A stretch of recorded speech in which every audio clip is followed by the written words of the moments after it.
We are the Nerd Eternal Network.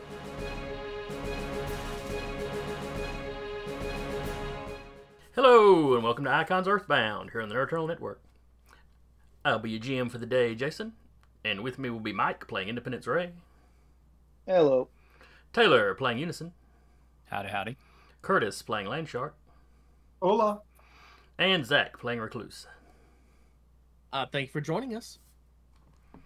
And who remembers where we were last week, or last session? We're back home. We're back We home. lived happily. We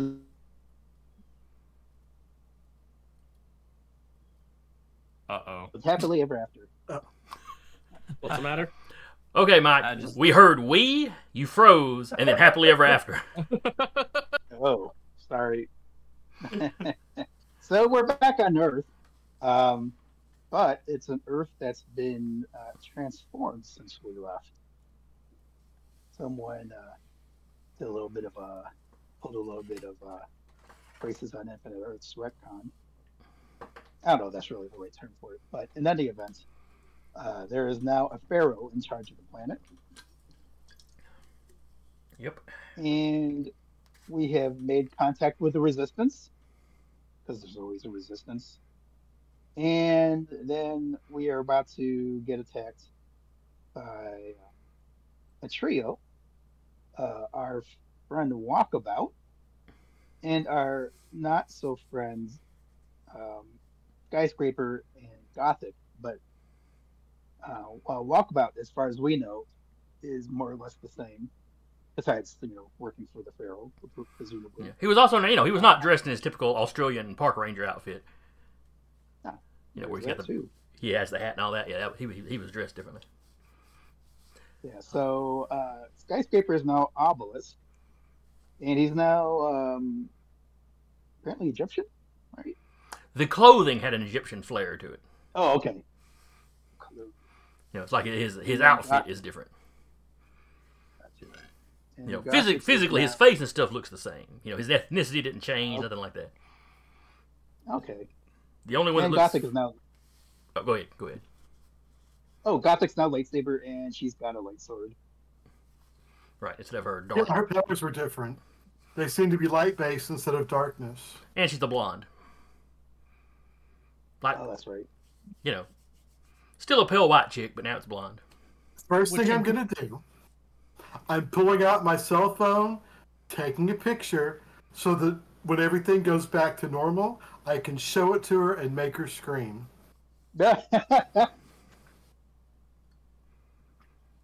what her change of hair color implies to me is she dyes it black for the Or she aesthetic. does it now.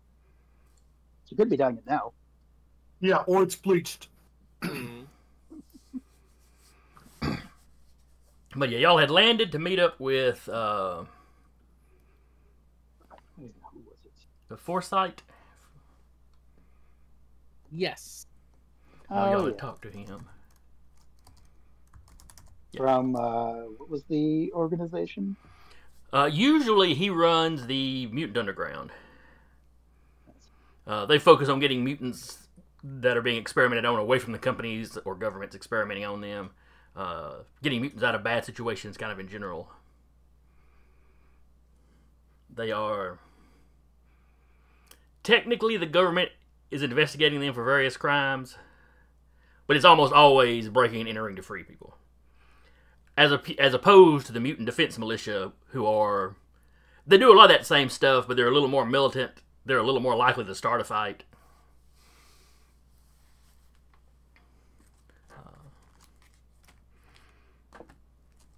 But yeah, y'all had returned, and while in orbit, you got in contact with the multidimensional man.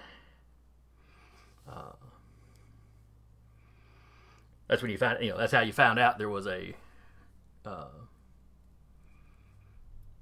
resistance. And you had some of your crew drop you off, shuttle you down, drop you off in this little valley in the Appalachians. Appalachians?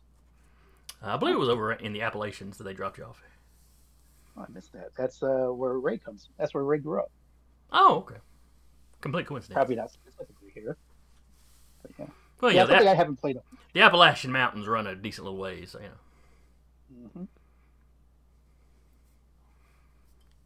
even longer before they got split up. Stupid continental drift. Stupid drift. But yeah, y'all had landed, and almost immediately,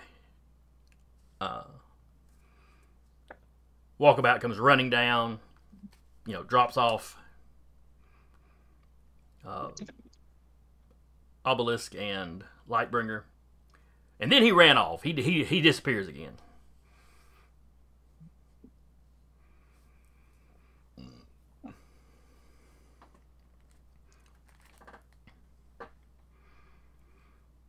So for the moment, you're only facing these two.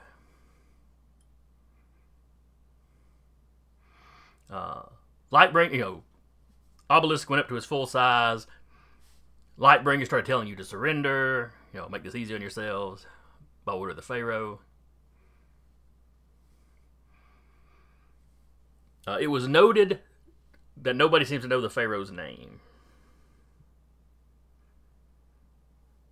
You never found any references to it written down. Almost like she's keeping it a secret. Mm-hmm. For 2,000 years. Or so. Oh, probably longer than that.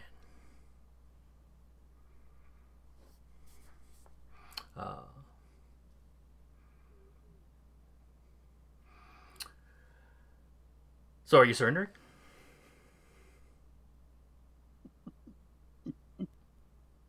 Let me think about that. All right, think about it long and hard. No. Okay.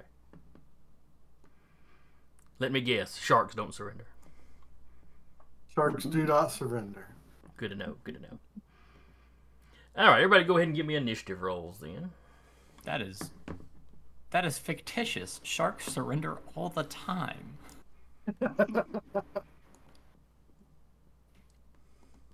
Maybe if you entice them with a cookie. If you grab them by the gills hard enough, they stop and they leave.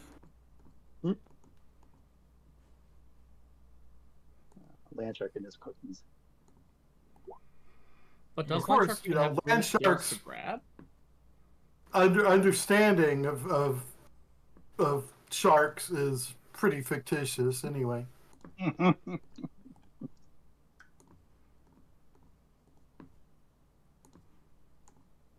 Okay. That's why that Good roll, good hosting roll. gig- that's why that hosting gig with Animal Planet never goes through. All right. Where did I put?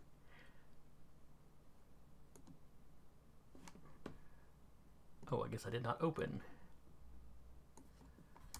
Gothic and Skyscraper's character sheets. Oopsie. There we go. All right. So Skyscraper, aka Obelisk, got a 9.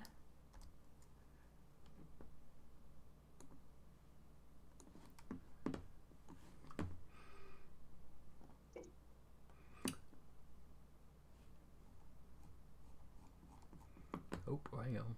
I may have been in the wrong spot on the... Nope, he got an 8. She got a 9.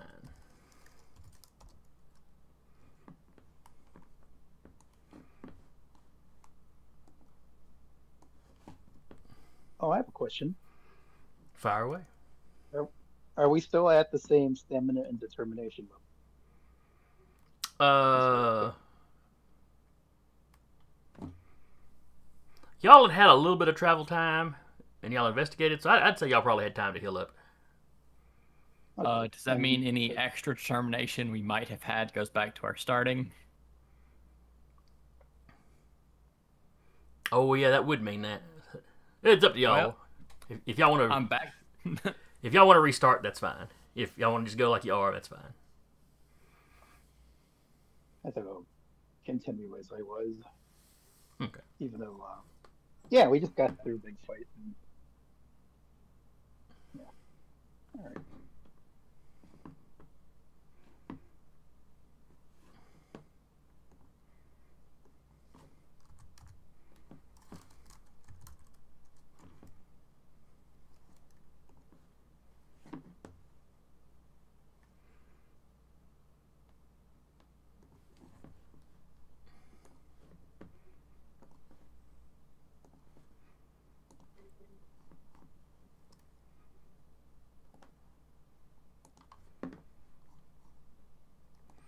Alright then. Okay, and what did Independence Ray get? I think I rolled number 1. It looks like that. Land Shark. I got a 5, I think. Unison. 12. Oh wait, yours is already put in there. Okay. Yeah, I put it in. Oh, that's right. I forgot y'all could do that. I own my character. Recluse got a 7. Oh, I have not rolled yet for... Oh, wait, I'm the glad. That's right. I'm So the glad. here.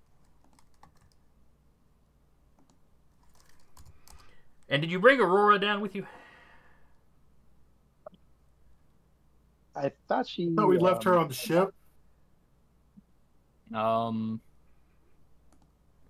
What was did she perfectly actually all leave? right with her coming down. There's no Oh, need wait, to leave maybe her she- with the skeleton crew. Let's see. Reviewing the notes.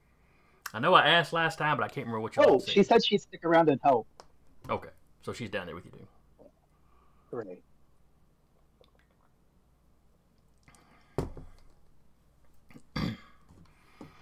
Do I have a token for her I can throw down?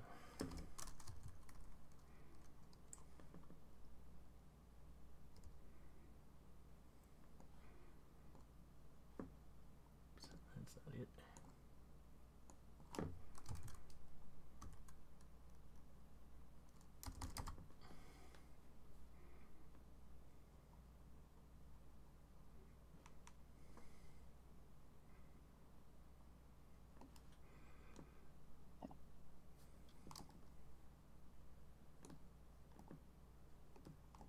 I just realized Aurora has a 6-pack.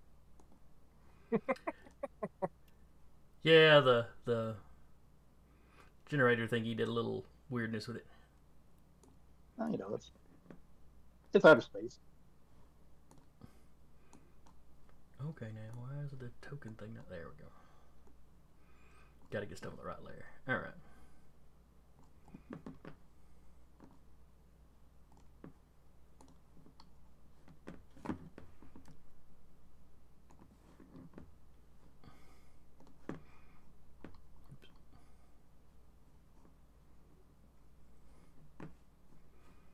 Alright, so she goes on an 8.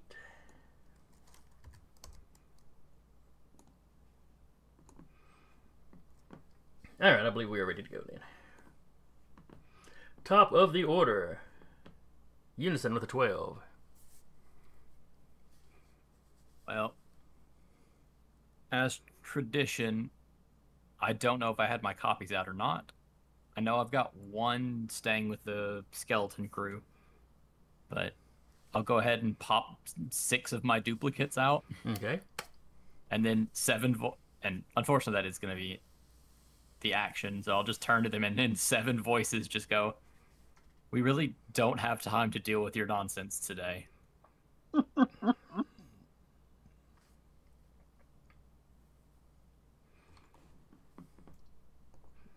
Independence Ray.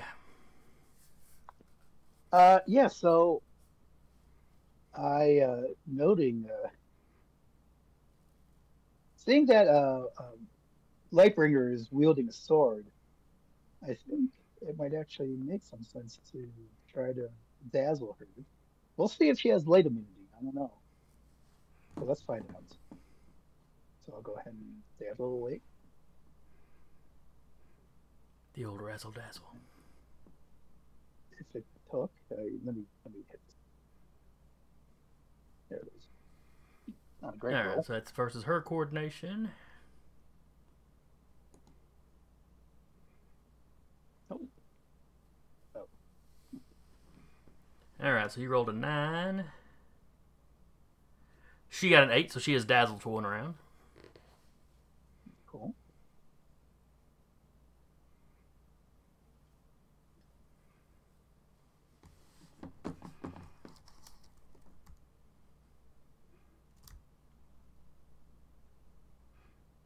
You've still got a movement, so are you moving anywhere? Are you lifting up into the air? Oh yeah, I'll take to the air. Okay. Maybe maybe I'd fly behind obelisk. Okay. Oh, actually, yeah. Well, no, I would dazzle Lightbringer, then take to the air and swoop to obelisk's back.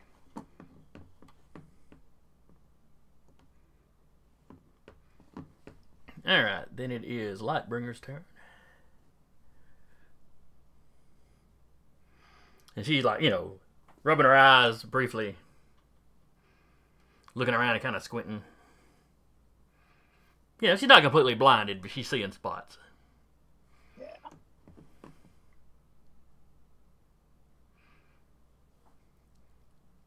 And then she will charge forward.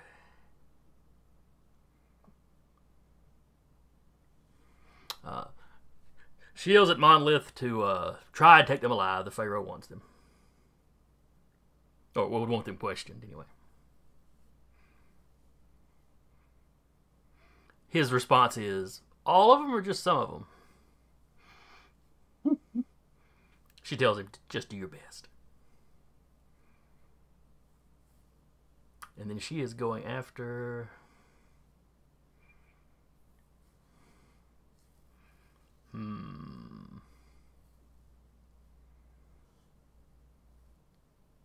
I think she's going to charge this unison.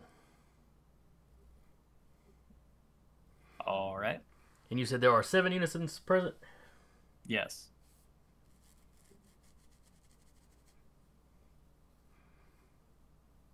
Okay.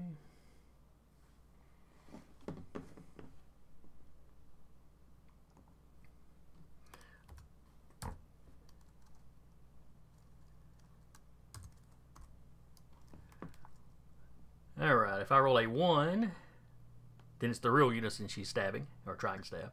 Otherwise, it's one of the dupes. Okay, that didn't do it. Oh yeah, because we can roll D7s. Well, not typing it in like that. I think I left it with there. You gotta go R1D7. No. I think this will be a nice little moment to just sit and wait. Yeah. We're just trying to remember how to do the custom rolls.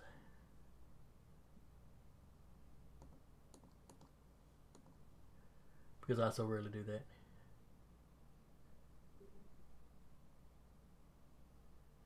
Okay. We will accept that roll. Alright, so you're 5, so it's one of the dupes she's going after. Giving me a prowess versus her prowess.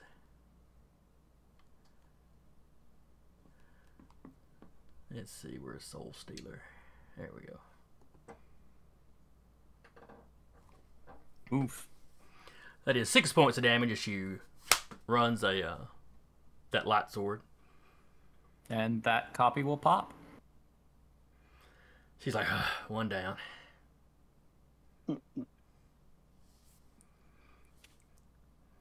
And you notice, the general shape of the blade, all that stuff, just the same. It's just glowing with light instead of being like dim, shadowy.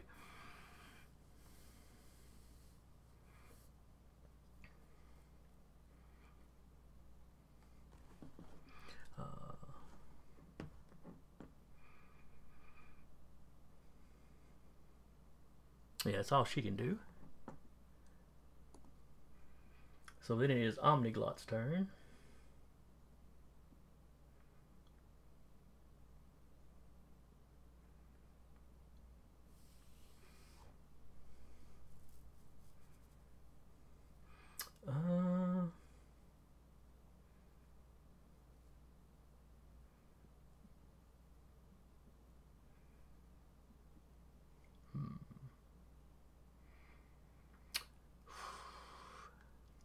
She's going to start doing her strategizing thing. So let me roll.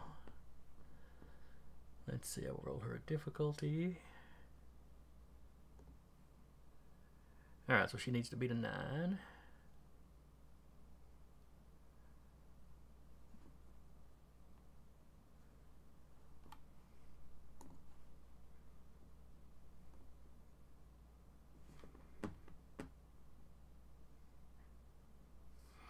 All right, y'all have 3 free tappings of strategy.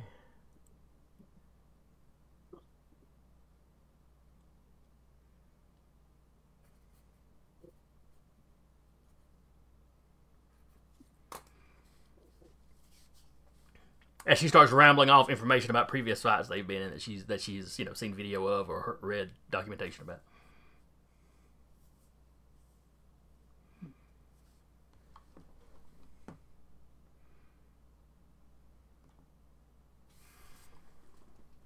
All right, somebody give me a D6 roll for Aurora. As you basically hear her go, "Ooh, a giant!" That's a 4. Alrighty.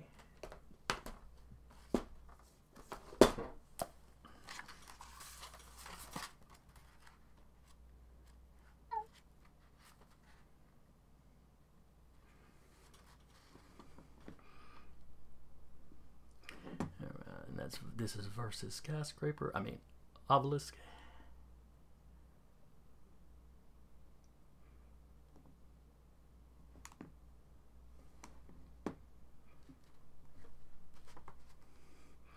All right, so 4.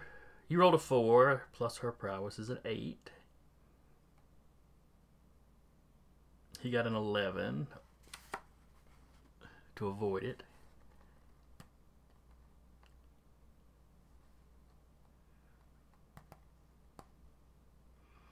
All right, so that is a major, which I don't think is enough for him to get the free swap back at her. But let me double check.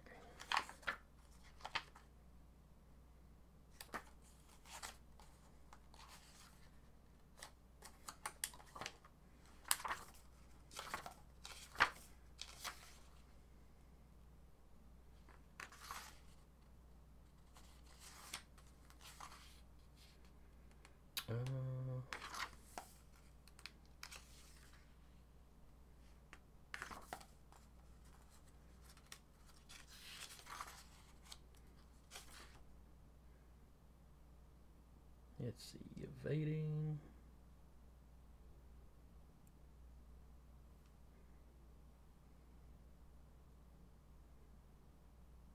Yeah, it's got to be a massive, so not the major to do anything. All right. So she zips up at him, takes a swing at him, but he gets out of the way. Already kind of alert since Ray just flew past him, so he's already kind of got his eye out for flyers. Then it is his turn.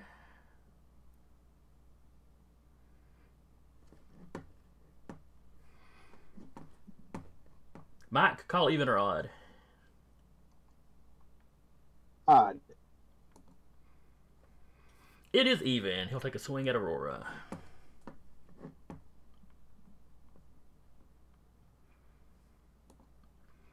Ooh, minimum roll. He only got a 6. Somebody give me a D6 roll for Aurora. I shall pass that duty to someone else.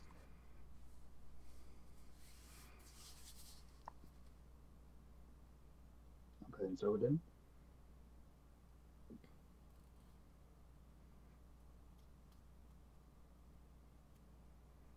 Do I need to call on somebody? I'm in the process, but you might want to have someone else roll. The system is slow. Taylor, I'll give me take care a... of it. Oh. Oh, well, That's 4. Zach gets to do it until he rolls a 1, and then it becomes fine. Oh, I got one. I got a number. It's a 2. I guess we'll go with Reclusive since he got it in first. Oh, you did. All right, so that's 4 plus her 4 is 8. So that beats his 6. All right. So he swings at her. She's zipping around. All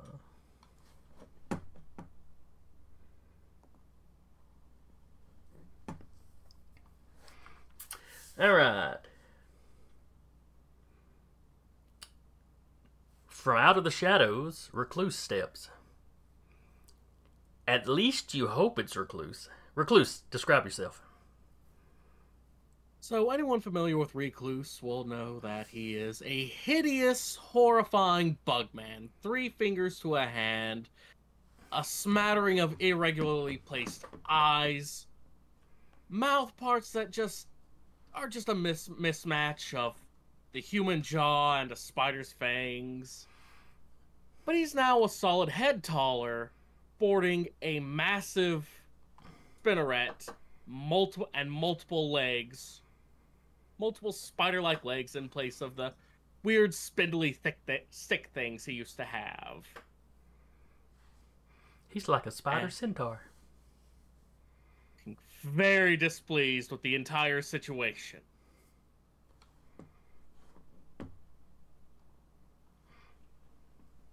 Gotta look to... So he's just gonna take a stock of the battlefield. Do I recognize these two as Gothic and Skyscraper? Give me a reason roll.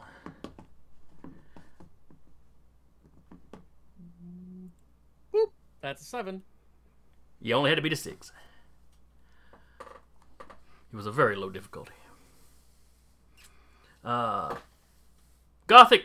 Skyscraper, pretty obvious. Like I said, it looks like him in an Egyptian costume. Mm-hmm. Gothic, if she wasn't using her powers, might have given you some difficulty. Just because she doesn't have all the, she's blonde now and her makeup and stuff isn't gothed up. Mm. But she's got that sword out, which just looks like a light version of what she usually carries.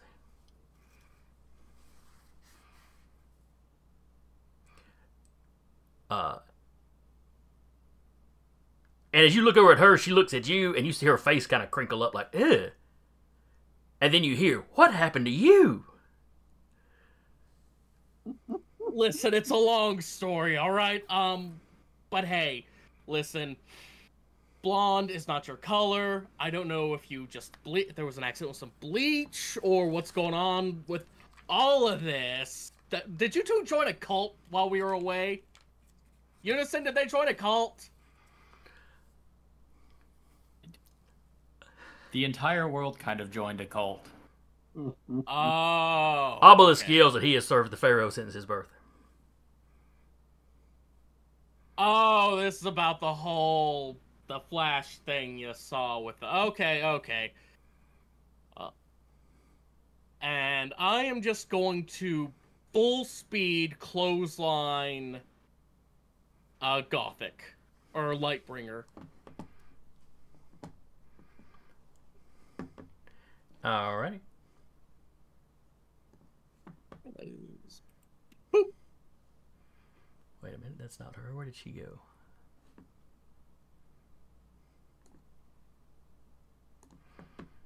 Alright, does she have...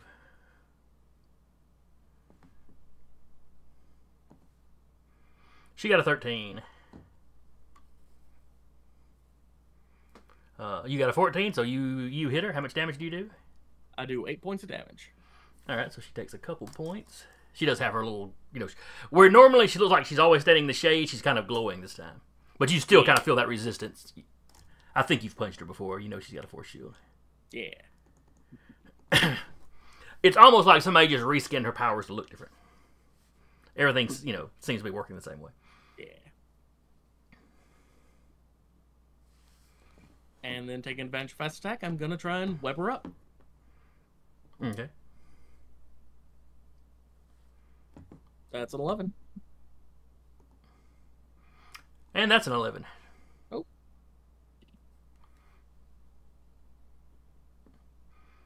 Which I believe means you've got her... Is it a partial hold? Oh no, a regular success is a partial hold. Hang on, let me look this up. Alright.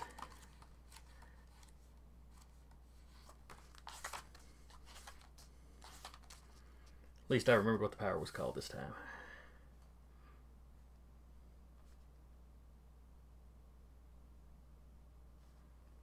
Okay. With a marginal, you got a partial hold. But the material level that she's got to be rolling against is halved. Yeah, so that And she doesn't have the -2 that she would have if you'd gotten a moderate. Yeah. Okay. And to be clear, it's still spray. He is still spraying the webs out of his hands, not the spinneret. Then what even is the purpose of the spinneret? He can if he wants to, but he doesn't want to. Oh, that is a hammer. Maybe you don't need to have that. Thank you. I've got a hammer. He disagrees. No.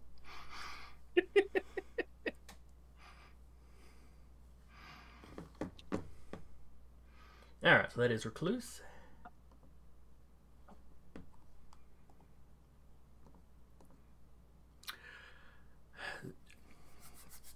Next up, people come flying over the treetops.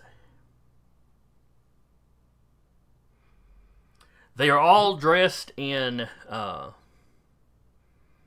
same uniform. They've got a sort of hooded, it's Egyptian motif. It's kind of like a hawk's head or some kind of bird of prey's head. Not like he's wearing a mascot head, but it's a hood mask kind of set up. It's got the little beak thing coming out over his nose. But it's not like a realistic looking bird. It looks like it's based off Egyptian art. Hmm.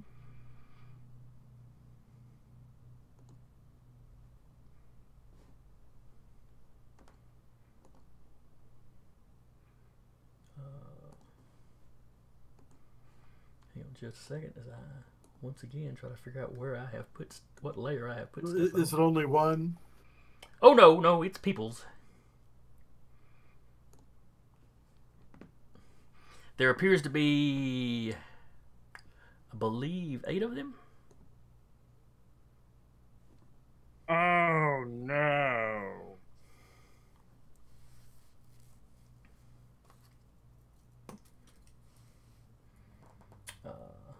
Oh yes.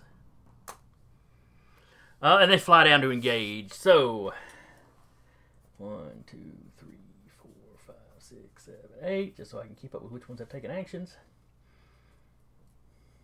We're gonna call. I'm gonna mark down this one as the real one. All right, the first one of them is coming after you, Independence Ray. He's just flying up and trying to punch you. He got an 8. Give me a prowess roll. If you've got aerial combat, that is definitely where this would apply. Oh, well, eventually. Oh boy. You're probably going to see 2 very delayed rolls. Just go ahead and take the first one. See if this is even work. No, it is. I'm just really bugged. My network connection is just really bogged down. Yeah. Oh, well, they're both the same roll. Yeah, you roll the same thing. So, all right, so he got an 8, you got a 9, so you get out of the way of that. The second one goes after Aurora. Zach, give me a roll for Aurora. Not a problem.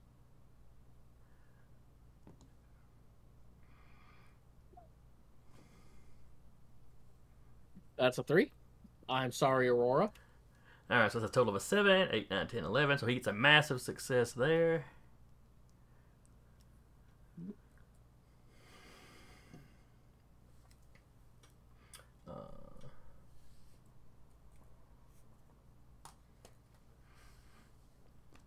Give me a roll.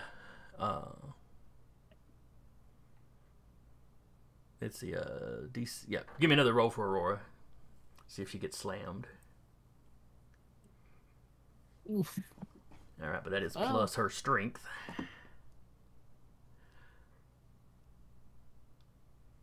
So that's a total of a 14. Or would it be 13? No, I think it's 13. I think it's 13.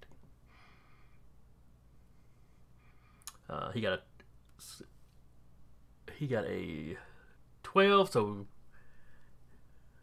She is not slammed.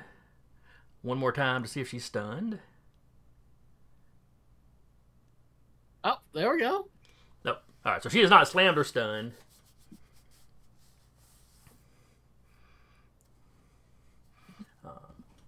She just looks a little annoyed.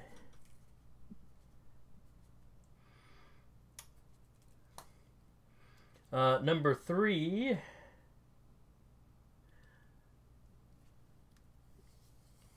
is going to go after Recluse. Rude. Okay, little retcon. When I looked at his power rank, I looked at the wrong power. There are 4 copies.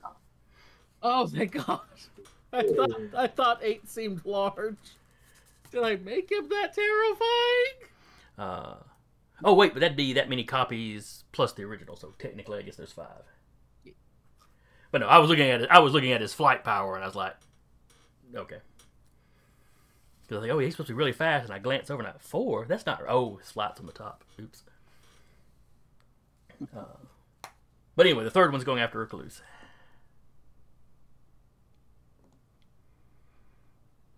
Who has clearly figured out who this is. Well, I don't think Recluse has ever Well, fought this excuse guy me, before. Zach. Zach has figured out who he is. That is player knowledge. All right, well, that's only a 7-hit Recluse, so I don't think it's got a shot. All right, and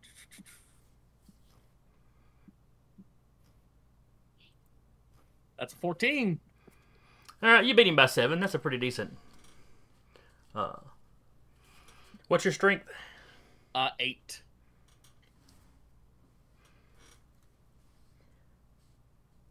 All right. So you get a free little wallop on him. And you pop him, and he kind of hits the dirt and skims across the ground before he manages to get himself back up in the air, and like it's like a little wobbly, though. You can't just fly away. We don't gotta do this. It's been a very long, several months.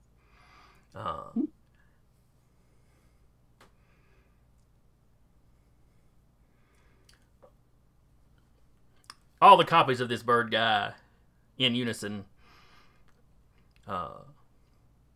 basically say they serve the Pharaoh. Except the one you just smacked down into the ground briefly. He's still spitting dirt out.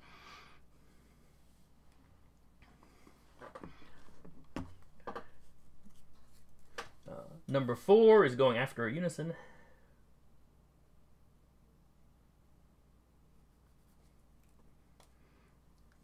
Taylor, if you'll give me a just a D6.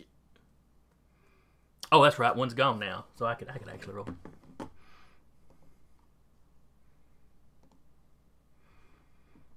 All right, 2. So it's another one of the duplicates. Give me an old prowess roll if you would. You need to beat an 8. 11. Okay, it's a. All right, that makes it a major failure, not a massive, so you don't get the free hit. But you get out of the way as he comes zooming by you.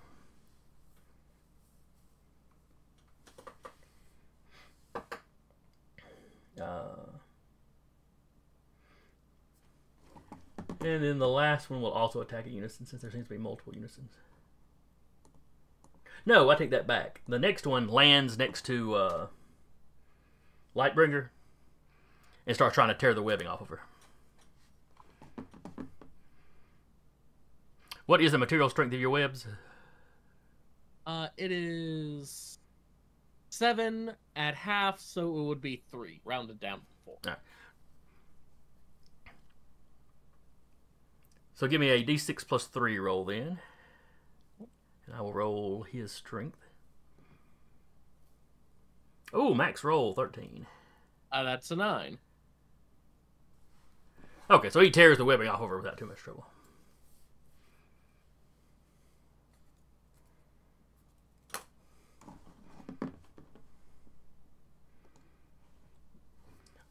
Land shark.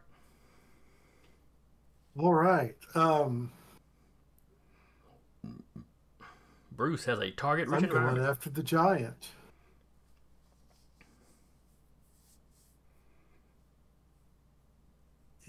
I think I am just going to run up to him and give him a good old-fashioned punch. Right in the shin. Right in the shin.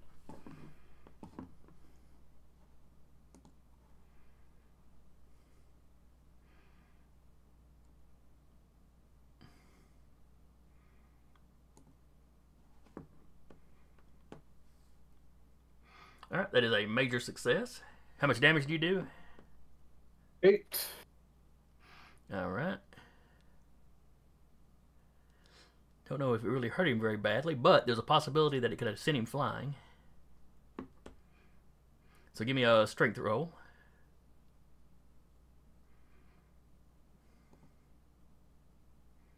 Ooh, he got a max roll, so 14's the number to beat.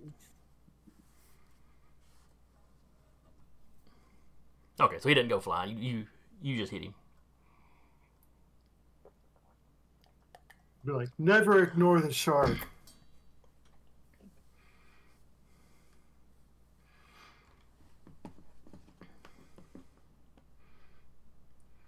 He just looked, where he's been swatting at some of the flyers. He looks down at you. You now have his attention.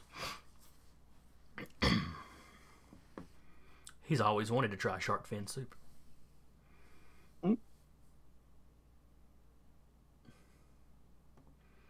Unison. Oh, as this is the top of the order, Foresight is on his comms. You hear him calling someone named Geist. Geist? Geist.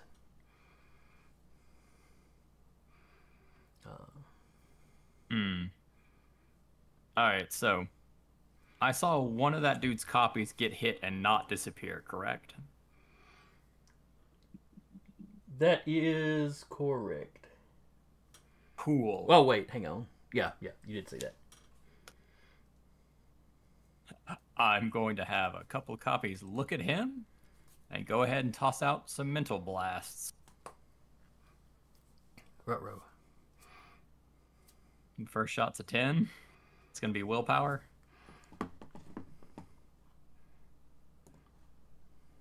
Okay. That's a 7. 2 damage to him. Okay. Second shot's an 8. 2 damage. If he just rolled a little bit higher. All right. The third is a 12. He falls out of the air. Boom. And then all those other copies of him disappear. Cool.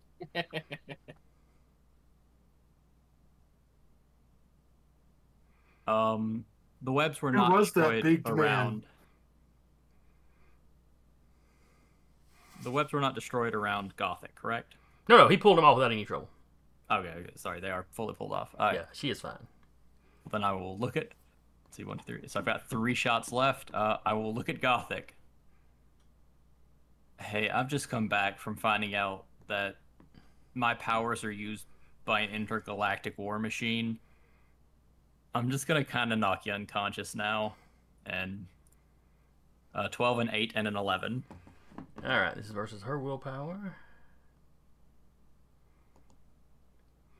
8, 11, 11, 8. All right, so it'll be only 3.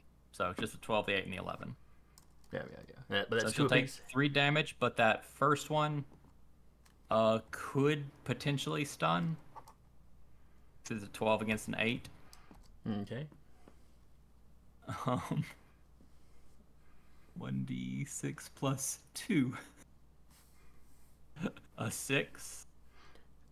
Does she use her strength for this? Usually with a stun, you use your strength, but would she use her willpower since it's a mental thing?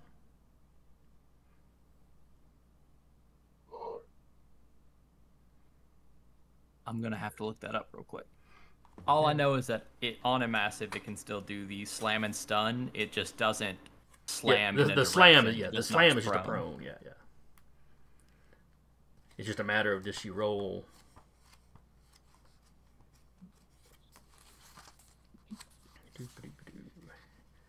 This was Mental Blast. All right, Mental Blast.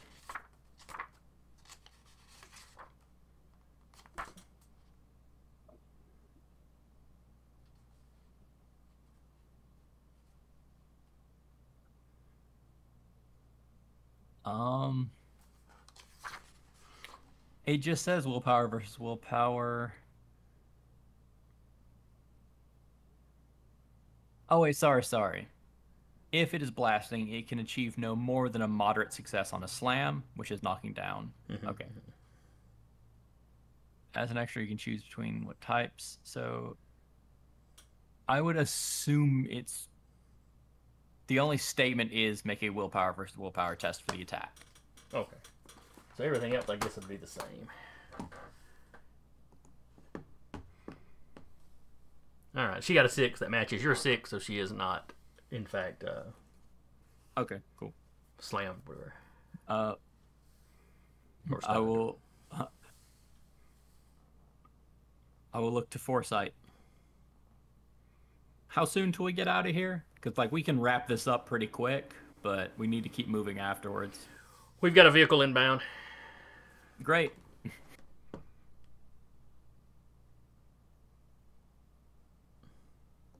But that's all 6 of my shots. So. All right. Then it is Independence Ray's turn. Okay. And I'm back. I am going to try to stay out of and just try to blast him.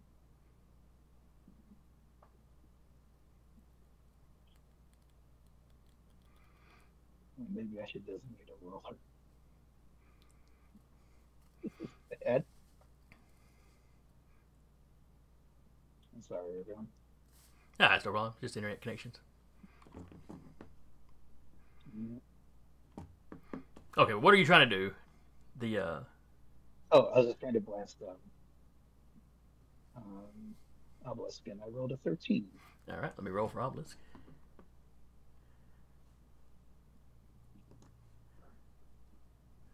Oh, well, I guess I can close him out since he's knocked out. Oh, but I was accidentally putting his damage on Skyscraper instead. Oops. All right, coordination. So he got an 8. So you beat him by 5. It's a massive success. And this, you're just doing a regular old blast this time? That's right. All right. How much damage do you do? 8. Okay. Roll me a d6 plus your power level to see if you have stunned or slammed him.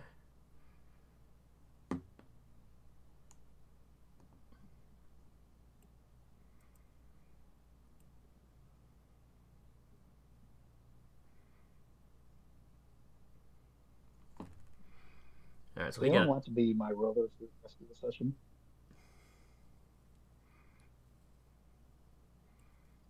Taylor, give me a roll for Mike. Oh, wait, no, never mind. It came through. All right, so he got a 10. From here on out. Yeah. All right, so he got a 10. Ray got a 14.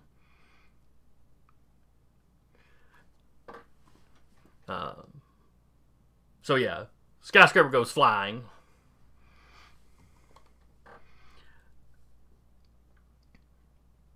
Now, Taylor, give me another d6 plus 8 to see if that stuns Skyscraper or not. Hey, 14. Independence Ray is blasting on all cylinders. And Obelisk got a 13, so he is stunned for a round.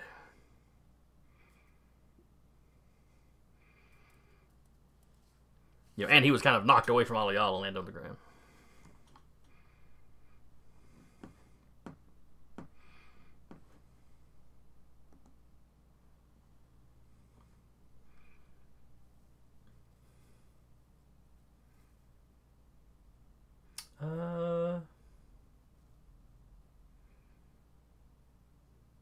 Gothic's turn.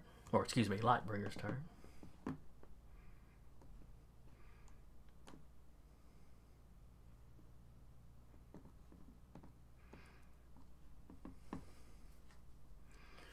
You hear her yell, "Baby!"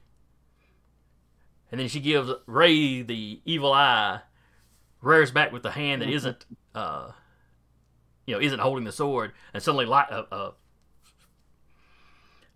it's like she's holding light daggers between each of her fingers, and she flicks them up at Ray. There we go. Mm-hmm. So you have light daggers coming at you, Ray. So my dodge in air is it's a d6 plus 7. All right, Taylor, if you would. So that is a 10 to equal her 10. So she'll do half damage to you. So you take 3 points of damage.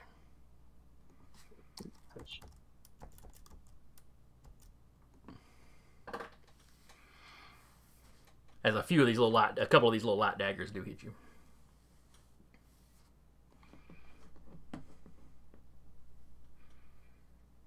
Do they stay in me, or do they just basically pierce me long enough to, or does it just dissipate on impact but still do? They hit and they feel solid for a second, and then they fade out. It's like they feel solid when they hit you, but then they don't hang around.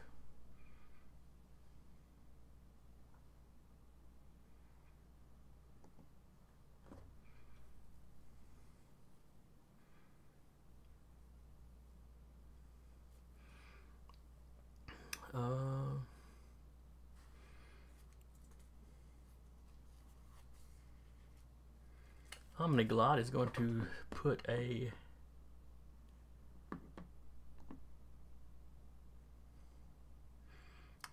condition on her, or put a quality on herself.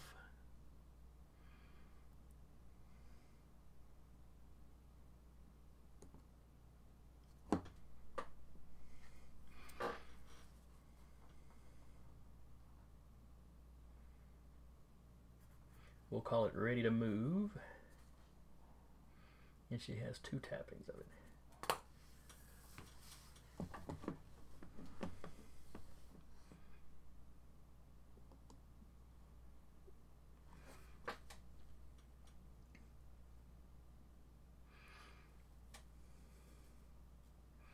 Aurora just sort of hovers in the air. It's like one guy flew by and tried to fight her, then he just disappeared. So she's like looking around trying to figure out what happened there. And then it looks like Ray knocked the giant down, so, he's... the giant's laying down but kind of moving. He's not unconscious. But she doesn't seem willing to just fly down and punch a guy when he's already down. So she sort of hovers in the air for a second.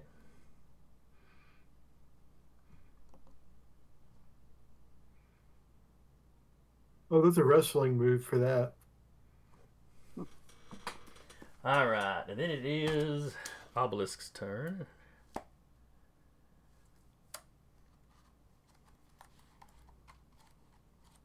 And if I recall, stun just means he doesn't take an action, but he can still move.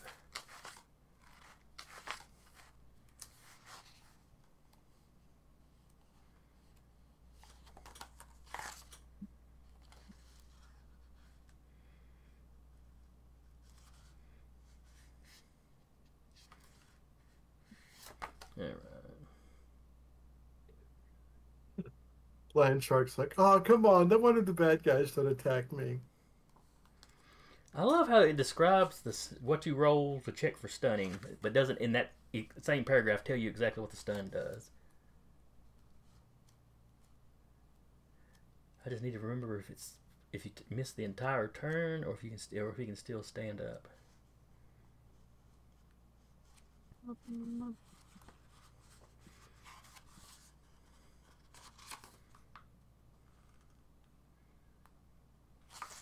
Oh, they didn't bother to put stun in the glossary. That's nice of them. Stunning.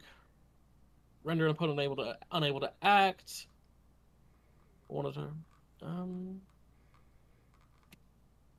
Okay, sounds like he just doesn't get to do anything then. Yep, can take no actions for... what level of stun is he? It was 1 level. Yeah, he's stunned for like 1 round or whatever. Oh yeah, no. Just take no actions. Okay. I think he still takes reactions. So like if you try to punch him, he still kind of tries to roll out of the way or whatever. But okay, yeah. So He's like struggling to try to get up, but he won't be able to get up till next round. Recluse. I am going to just try and web up Gothic again. And tapping my fast attack to give myself a +2 to that action. Okay. And that is a... Oh, dang! So yeah, 11's the number to beat. Unfortunately, she rolled a 1 just like you did. So that's an 8. So there's a major success. She's in a full hold. She can do nothing on her turn except try to escape.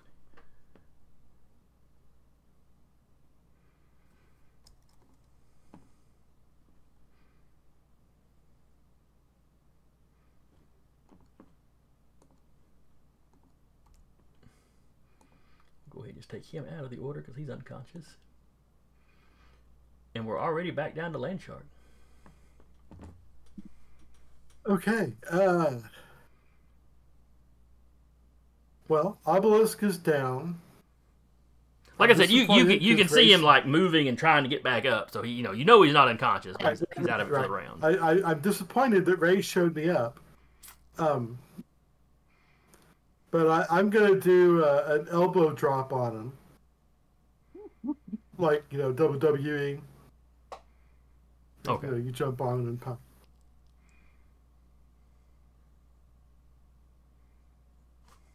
And you said my last punch didn't seem to do too much. No, not damage wise. Well, I'm gonna go ahead.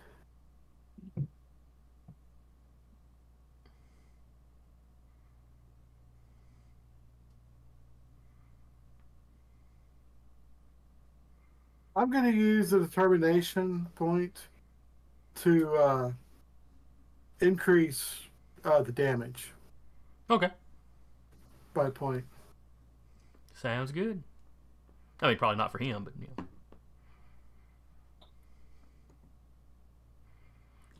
What is with the dice roller today? All right, so you got a 10. He got a 6. So that is a massive success.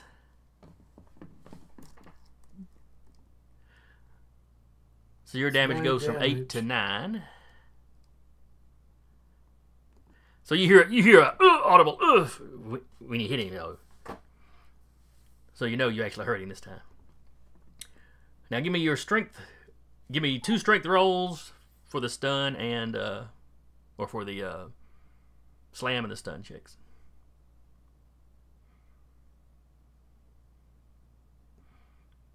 You got an 11. He got a 13. He is not slammed.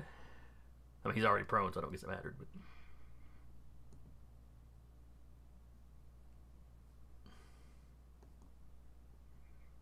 Oh, but he flubbed his stun check. So that is a major. Let's see, a massive means he's out for the scene. I think it's number of scenes equal to his Bruce's strength. That sounds right.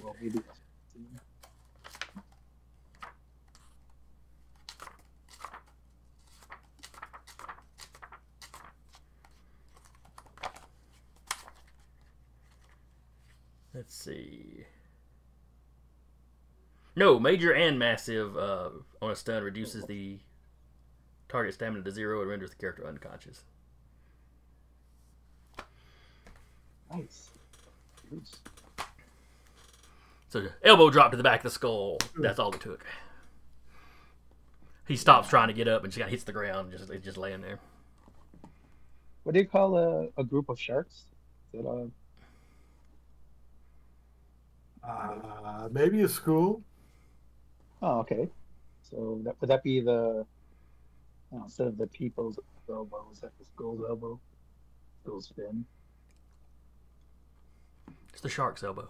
Never name yourself after a rock around a land shark. The obelisk. Oh, right.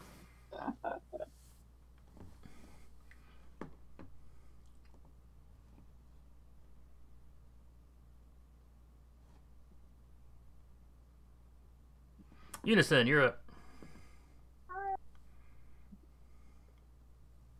I apologize so much that I immediately got distracted looking up what sharks I almost have. did. I'm running the game, and I almost stopped and did that.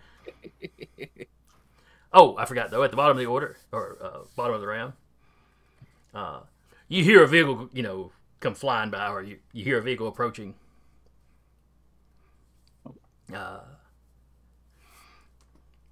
It tops the trees. It swoops down,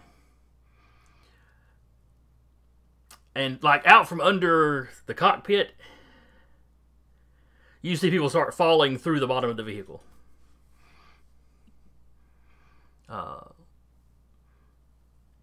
Like a white and gray. It's somebody in a costume, a white and gray bodysuit, with kind of a hood and cloak. It's not technically urban camouflage as far as like camouflage patterns, but the colors all kind of look like they blend into urban stuff. It's whites, blacks, grays. And it looks like multiples of the same person just phasing through the bottom of the plane, dropping to the ground. But then when they land, look around, and they see like all the baddies are down. Oh, I guess y'all got it taken care of. Is the little blonde girl on our side? Yes, Aurora is a teammate. Oh, cool. I guess I didn't need to. I guess it was a little dramatic for nothing. And all the ones of him that landed disappear. And then as the plane lands, you see another of him flying the plane. It's a vertical landing kind of thing.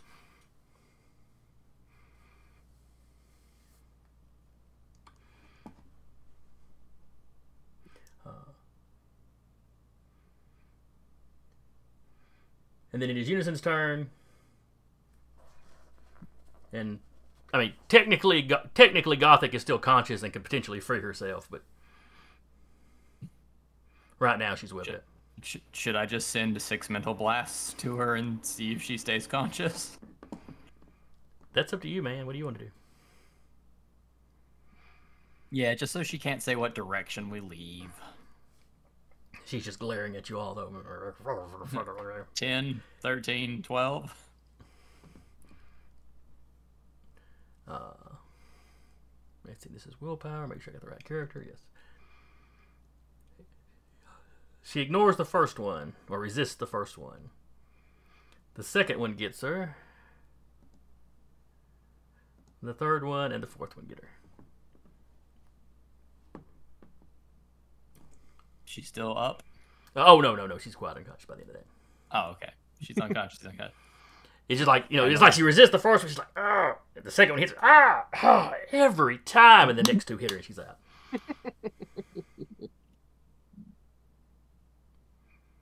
Oh, she thinks it's the same kind of blast I normally do. Oh, that's unfortunate for her. Well, anyway. Aurora, we're heading out in this ship. It's going to be mostly terrestrial from here on out. If you want to continue fighting people with us. Oh, yeah. She lands and walks. Wow, this is like just... Does this thing only fly in the atmosphere? Huh. Like, she is super unimpressed. And then, like, realizes maybe she's being insulted. Oh, it's very nice, though.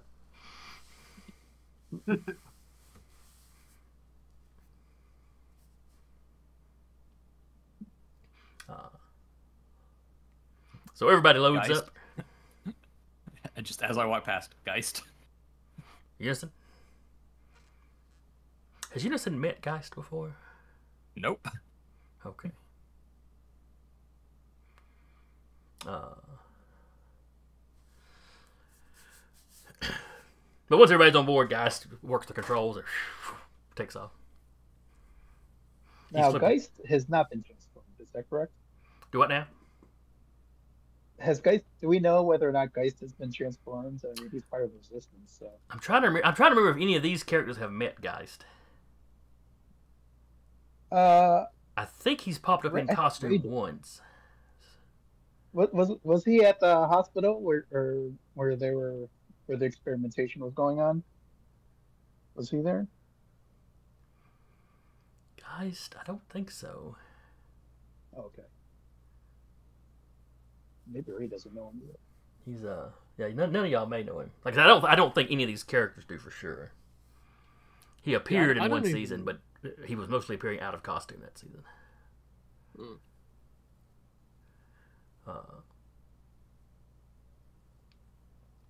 But anyway, you know, from his size and his voice, you're pretty sure he's not all that old. He's probably a teenager.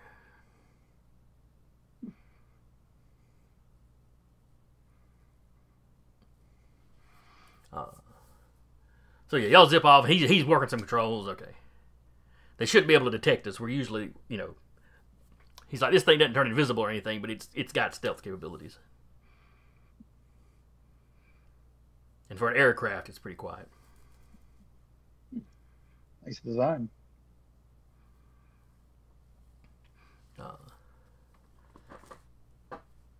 Yeah, MDM swiped it from the Rook.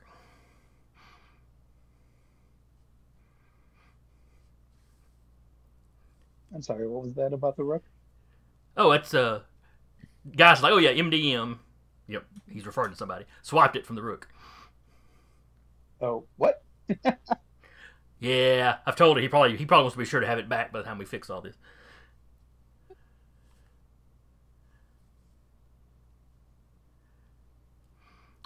Forsyth's like, she won't be using it right now, anyway.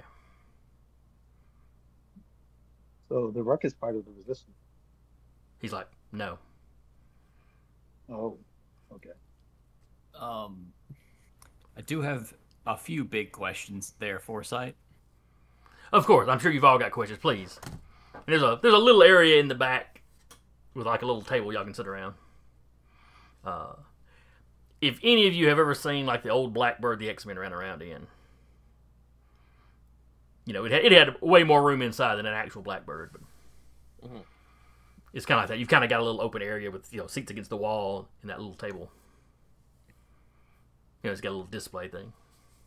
The luxury liner of stealth aircraft, basically. Right. It's a little crowded, maybe with all of y'all.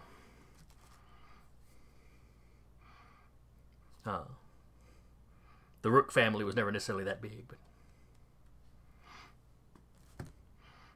but he's like, yeah, please come sit down, ask away. Question one: why is no one using cell phones? We noticed a lot less satellite activity. Most of the world Particularly seems to have forgotten that they own them. That's so weird. Her military's using them. Some of her police force types.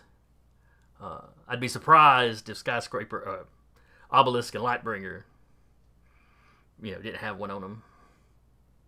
Well, maybe not Obelisk, but Lightbringer, almost certainly. She tends to be in charge when they're going out. Okay, so it's more of an information control measure than Yes, anything. but part of the change was most people don't think about using them. Like it's almost like they forgot what they were, or forgot that they had them, or. Well, I mean, just based on the fact that she's called Pharaoh, and we know the names of most pharaohs, but she's not letting us know her name. It's kind of like a Rumpelstiltskin feeling. Assume. I think we should call her Madame Pharaoh. From the cockpit, Gus goes, I like that. I like that a lot. Madame Pharaoh. I now have something to call her through the rest of the season until y'all figure out her real name, which will be disappointing after Madame Pharaoh. But you know, when you suggest Rumpelstiltskin, Forsyth nods his head. We've been wondering if her secrecy about her name could tie into how she did this. She seems to be a magic wielder, and she certainly made sure to neutralize magic users.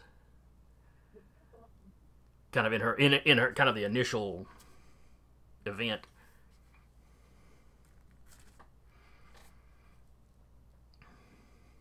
which means we've got no reliquary. Well, Reliquary was in custody when this happened, so we don't know what she's done with him now that she's in charge. No one's seen the Crucible since this happened. Oh, that's great. Uh, What's the status of the academy? Everyone there seems to have forgotten that it's a school for supers. It's still functioning as a private academy.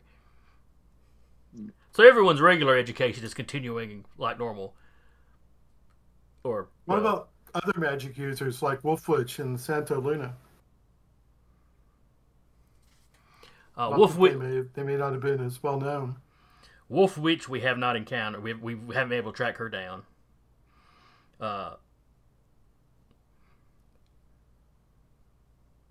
One of our employees is still working in the shop, though. Seth. No. Wrong teenager. No, I'm pretty sure it is Seth, and he turns into Mott. Okay, so we have two sets.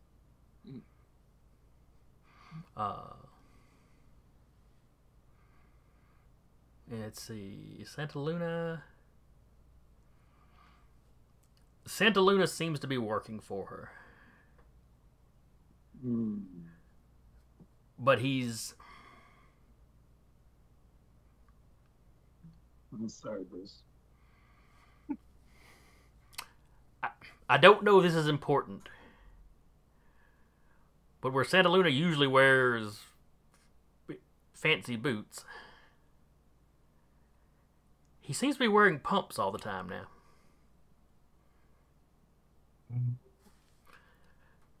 And he looks over at Bruce. Does that mean anything to you? Oh, yeah. It means he's possessed. Right. Oh, yeah. Also, just give him space when he's in heels.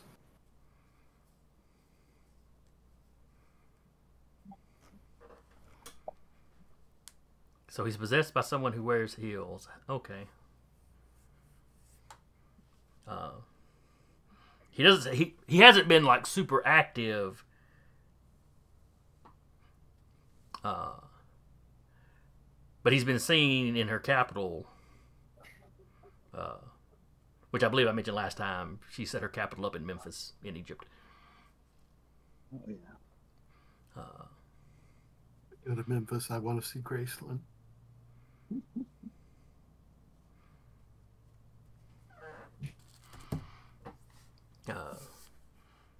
But you know, he's been seen in Memphis a lot.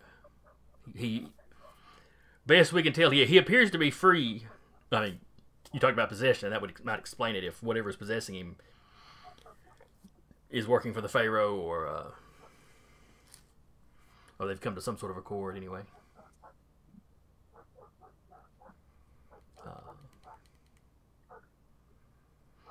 We have tried finding some of the magical students from the academy. Most of them seem to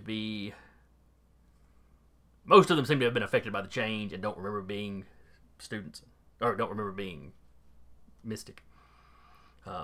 There are a couple of the students that seem to be missing.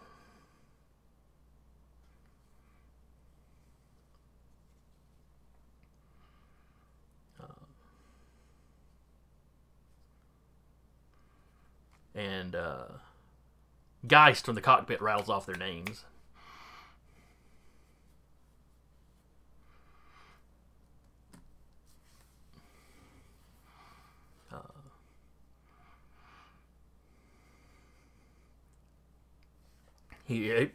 Foresight tells you there's not a large number of heroes that are that have been resistant to this.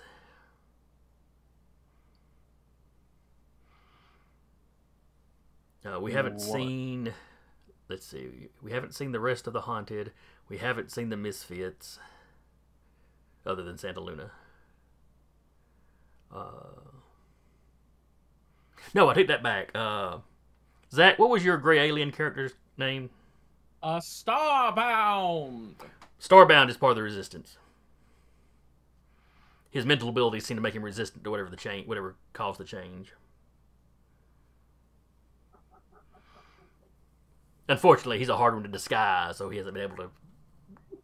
No. He has not been able to move around like normal.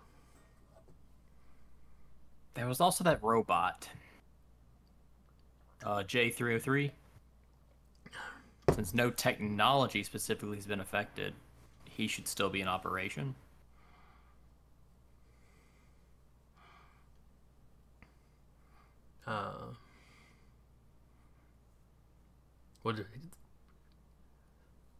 He was the robot, right? Yes. We haven't seen him specifically. The other robots on that property seem to be functioning like normal. Yeah, they're still taking care of the property.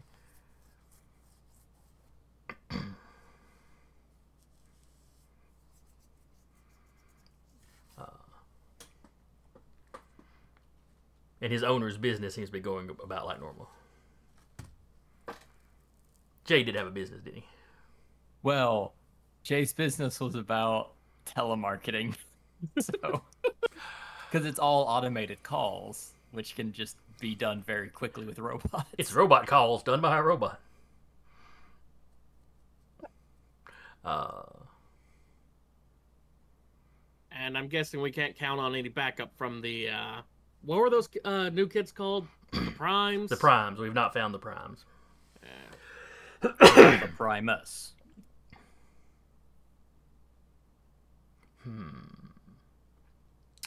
Let's see. I don't know that Foresight or MDM would know precisely who and who the Primus is or where he lives.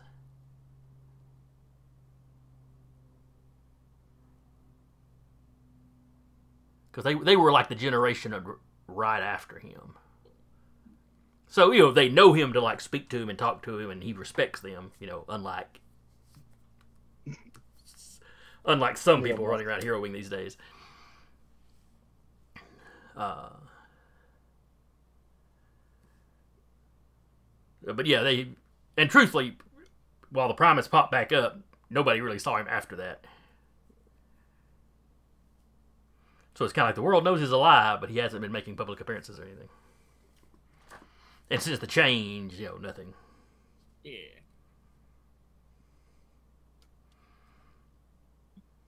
So unconfirmed, but we're probably not going to have to fist fight the Primus.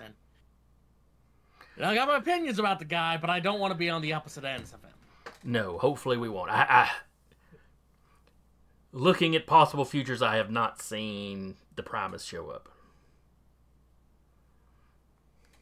From the cockpit you hear, let's not jinx ourselves.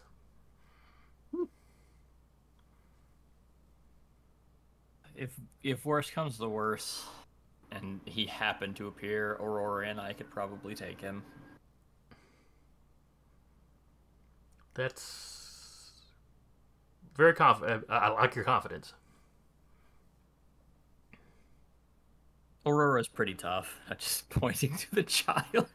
And she looks up and puts on a mean face and does, the whole punch a fist into her hand. She kind of goes, "Girl." Sharks are tough too, Aw. Oh yeah, Aurora's like, "I want to see some sharks before we leave." I mean, mission first, but when we fix the world, there will be plenty of time to see the sharks. Cool. Bruce can take me to the ocean and show me sharks. No. Let's, we can just, go to a nice little aquarium. Bruce is perfectly safe on a beach. Just don't put him in the water. You okay with that, Bruce? We'll go at low tide. Yeah. It's not going to be something I have to talk about in an interview in a few months if you go to the beach, right? Right? Maybe. He's been on the beach before. Well, I've tried surfing. While we're talking about things that scar us mentally, hey Recluse, what the fuck? That's a cool look, Recluse, by the way. You hear Aurora. Oh. You hear Aurora go, far as I was like, language, there's a child on board. Well, there's 2 children on board from the cockpit. Hey! 3.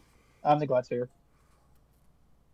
Also, She legitimately looks insulted when you say Oh. that. Omniglot is a college graduate.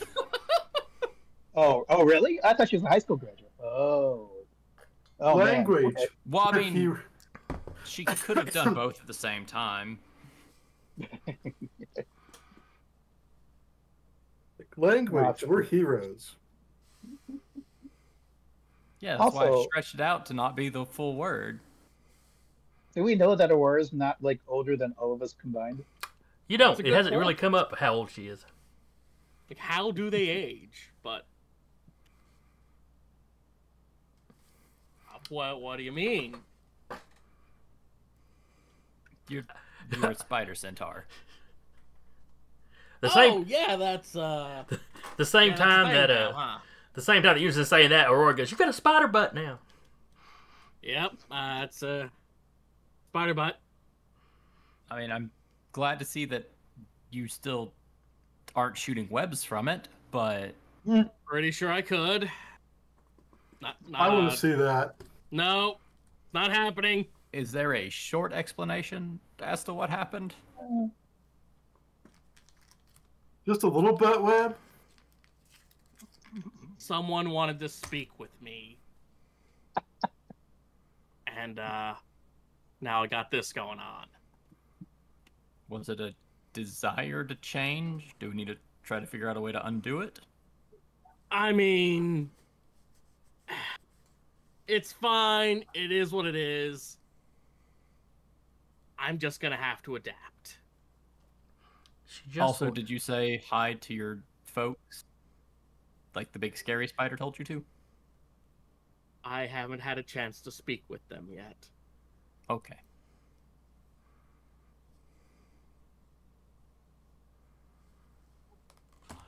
The big scary spider says hi to everyone else.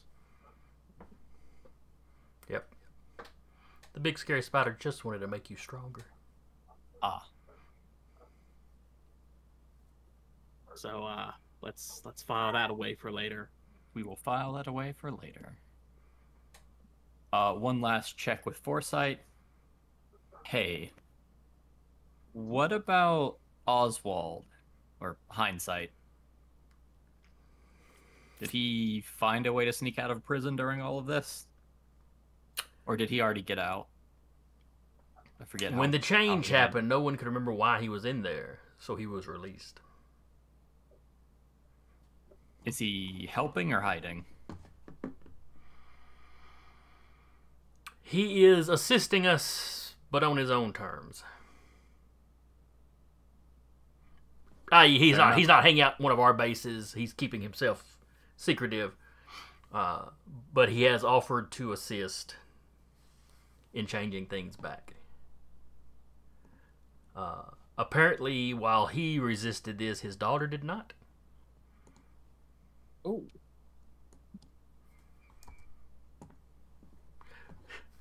And when one of y'all goes, "Oh," Forsyth glanced over. She was adopted, so she did. A natural daughter of his would probably have inherited his resistance.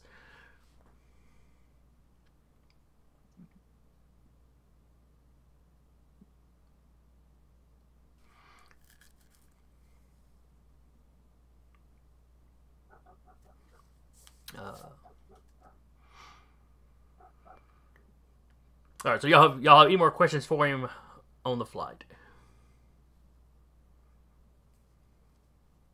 Like, what is a rough manpower count? Like, not power levels, not like, do you have anybody who can blow up a building with their brain? Just like, how many people do you actually have? Like a rough estimate. Couple of dozen powered individuals.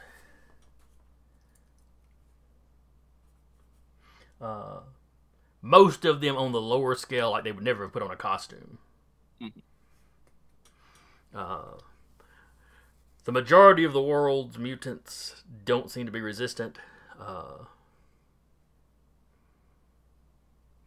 Though she doesn't seem to be particularly interested in them.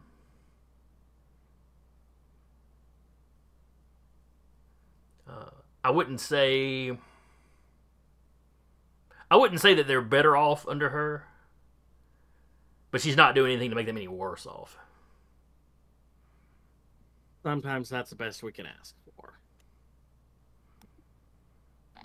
Depressingly, yeah.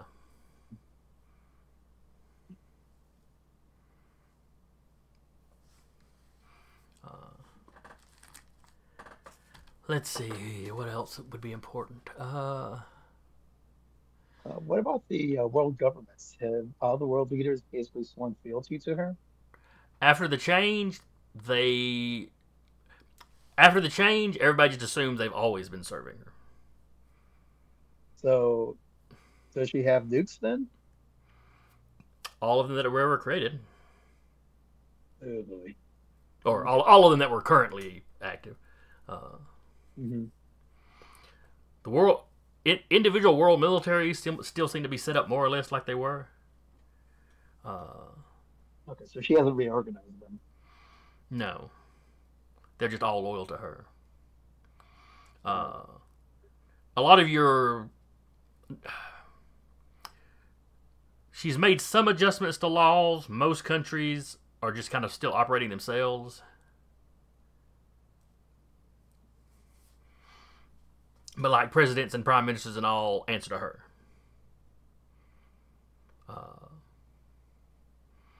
The king in England, it's like he's a vassal king, like in the olden days.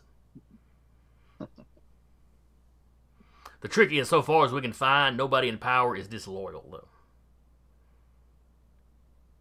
So we don't know if she's continually enforcing this loyalty, or if the change gave them a default loyalty, and then they may do whatever as time goes by. But we haven't had much luck recruiting normal people into the cause. And you don't have a clue about what kind of spell or what her magic that she's using to enslave the world. Truthfully, we just assume that it's magic. It seems like a safe assumption considering how many magic users have been taken out of the equation. Like we've said before, with the whole keeping her name a secret thing, we're hoping that's involved in some way. We've got agents pouring through Egypt, looking at old stuff, digging through old ruins, trying to find any kind of hint as to who she actually was, historically speaking. So when you said we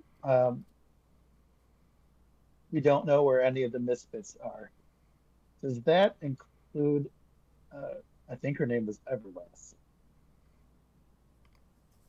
I believe she has some kind of ancient Egyptian heritage in her power background. We have not been able to find her.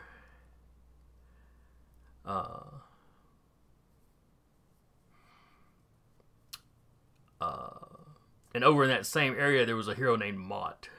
We haven't seen Mott. Right.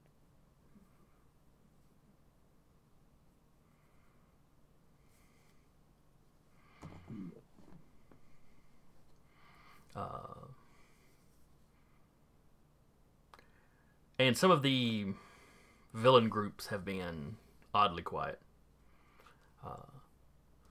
She has quite a few heroes and villains working for her, though the majority seem to have just been altered. Seem to be running around in the ones I know personally, at least, seem to have been, or seem to just be running around in their altered civilian identities. Geist mentioned the multidimensional man borrowing Rook's vehicle. Rook has just been walking around in her civilian identity, slightly altered, like everybody else has been altered by this, but seemingly unaware that she had a costumed identity. The same with her daughters. With it.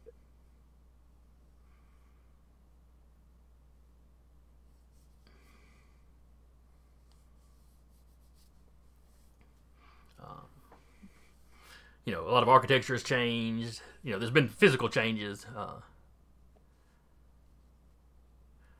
have to admit, though, it has been interesting seeing the pyramids in their original condition. It's as though the limestone was never taken off of them. Snake still have its nose. He nods. It does indeed.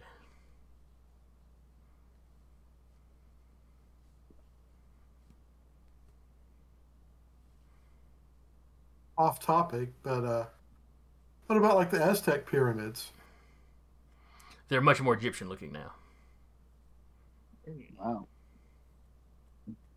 Oh no, I take that back. Let's say no. The Aztec ones would be, because the Aztec ones aren't actually all that old. Oxford University is older than the Aztec civilization. They were just getting going good when Europe showed up.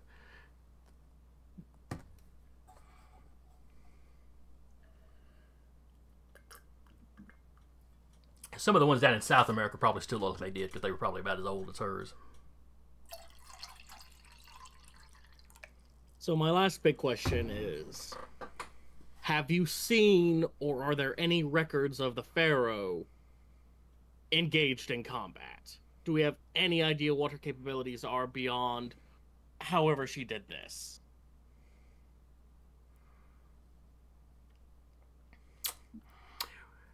A small group of heroes attempted to take her down, in a quick lightning strike. Right after this happened, she took them down fairly quickly. She already had like superpowered bodyguards and stuff as well, and as we stated, she seemed to be using magic. She fought like a magician tends to fight. Any chance she's afraid of spiders and sharks? We have no idea. We can teach her to be afraid. Can I spend a possibility for a retcon or a determination point? What are you attempting to retcon? Oh no, you can't. You can't affect her. No. You can add something to a scene.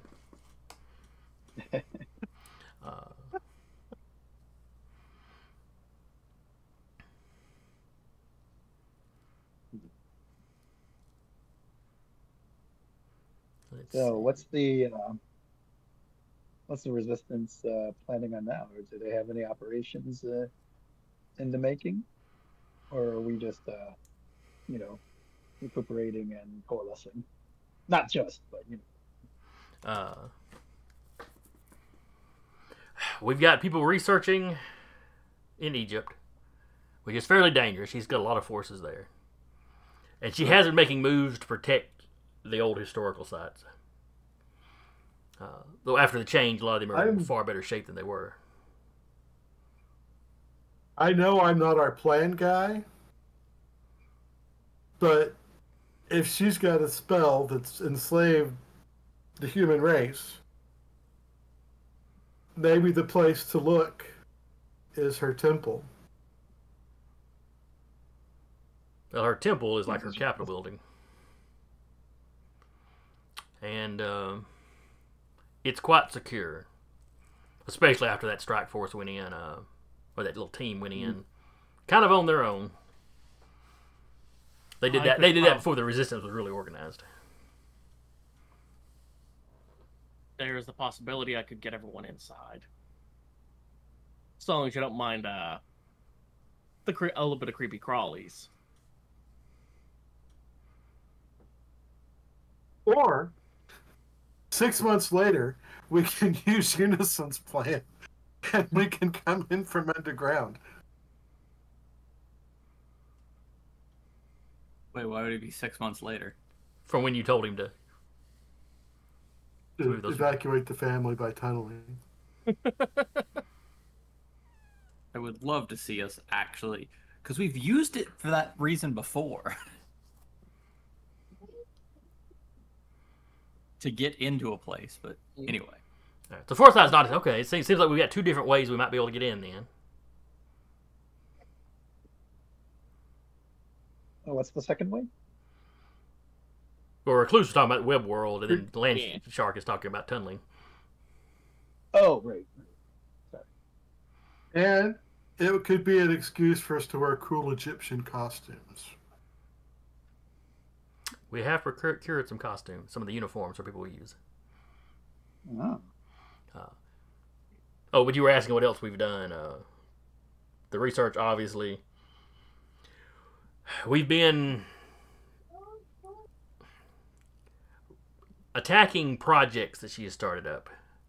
I'm sure all of you remember the name Fairy and Steel. And for the player, this is a season 1 thing. So,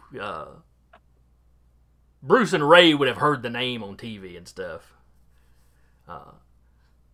But yeah, he was a inventor, company owner, tycoon type that put some satellites in orbit and mind controlled the United States to put himself in charge. Oh, okay, so that's who did.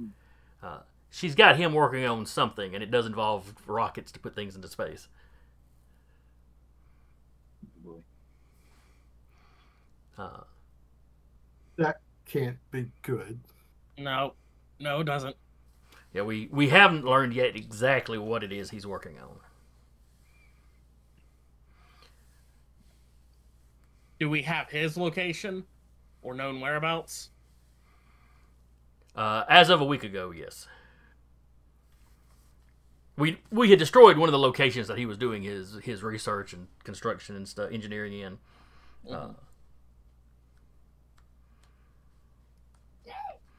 And we'd become aware that she was moving him somewhere else, and then we finally tracked down where it was.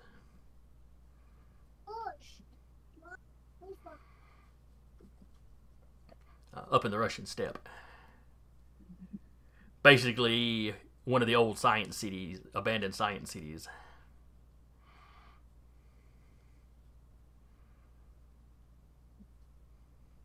Which, oddly, the big change did not seem to affect. It seems to have repaired, like, Egyptian ruins. And anything kind of pyramidal shaped, as far as construction goes, became more of an Egyptian style pyramid. At least if it was, younger than the Egyptian monuments. But, like the abandoned science cities in Russia, we found a couple of small abandoned towns in the United States, for instance. The change didn't seem to alter them any. We don't know if it's because there's a lack of people there. We just don't know the parameters of what it is she did.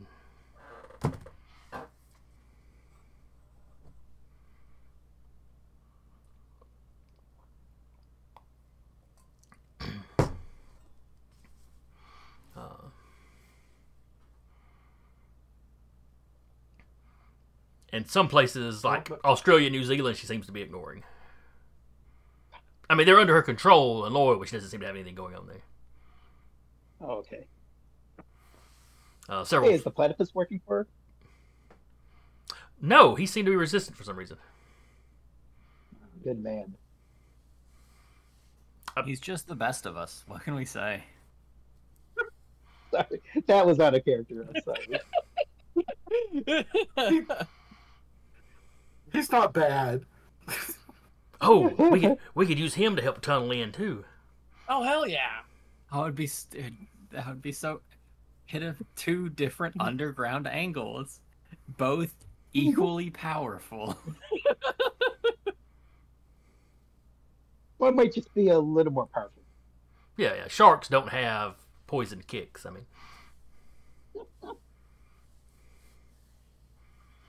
Anyway, sorry. Or excuse me, venomous kicks.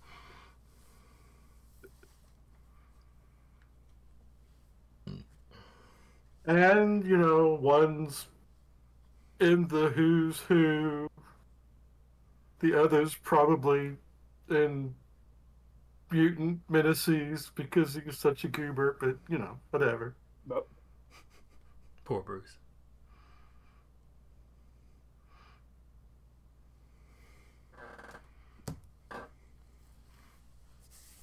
So also, where is this secret base we're going to?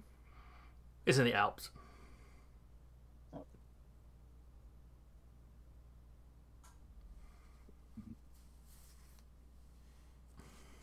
personally, I would That love could be- to jump to go into the temple, but maybe we should follow the lead to the science guy.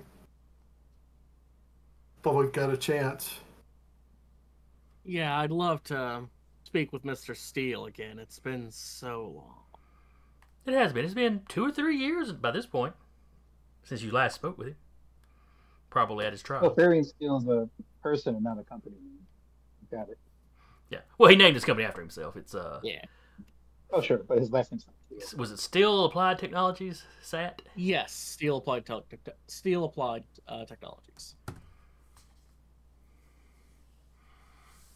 And that company is still around. You know, obviously other people are running it now, but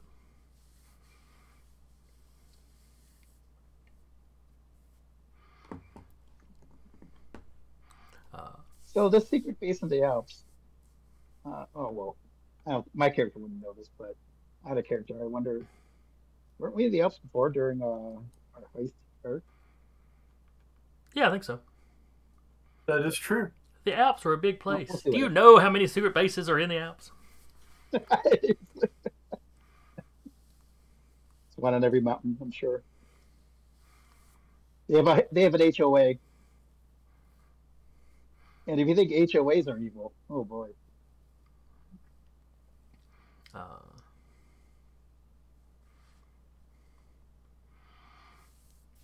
So yeah, so you get to this base. It looks like it's an old observatory.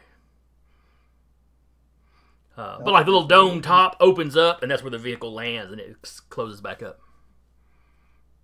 You know, the outside looks a bit old and dilapidated. You know, no windows are busted out or anything quite like that, but you know, stuff's a little rusty, stuff's a little.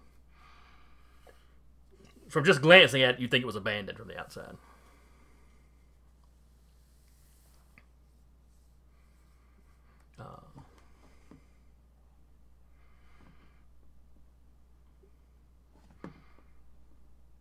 Let's see.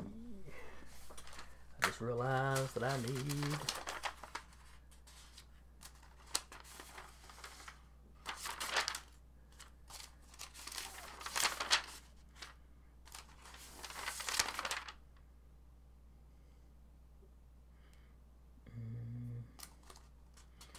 Trying to remember the exact name because y'all are about to meet them again for the first time. Or yeah, these characters are going to meet them for the first time.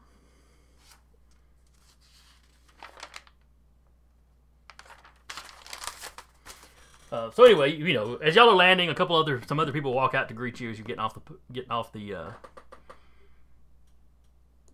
plane.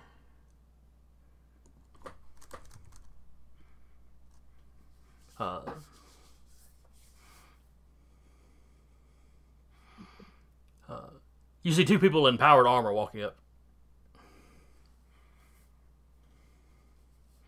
As y'all are coming down, Foresight gestures to them. Oh, these are a couple other members of our resistance. So help me if it's the two agents. This is Majestic 12 and Majestic 5.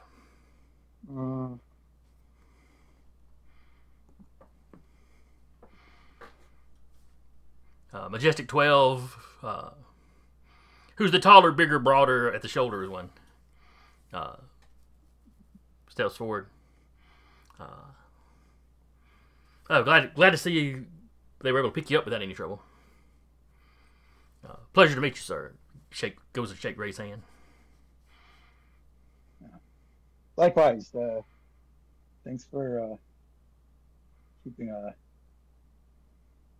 all that on for us, as it were. Yeah. All of us that are free have got to stick together to take this heifer down. So are there 9 other Majestics? Because that is a whole lot of firepower you're walking around in. Oh, thanks. There's several of us scattered around.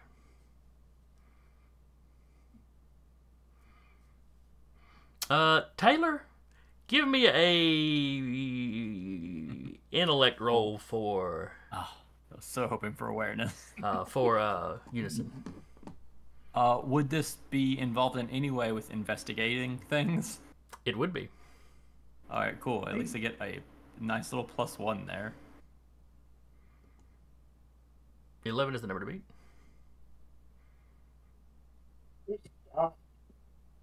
11 is the number I matched. Okay. You're pretty sure that majestic thing. You're pretty sure you read an article that they were involved in. They were involved in some little incident, and they were like wanted for questioning, but there wasn't like specific charges brought up against them or anything. Because Dynaman would have fought against one of them, I think. Or he would have at least known them slightly during that fight. Yeah. So yeah. People have said some things about them, but there's no like actual warrant out for their arrest or anything. Because it's not like at any point they fought the police or anything.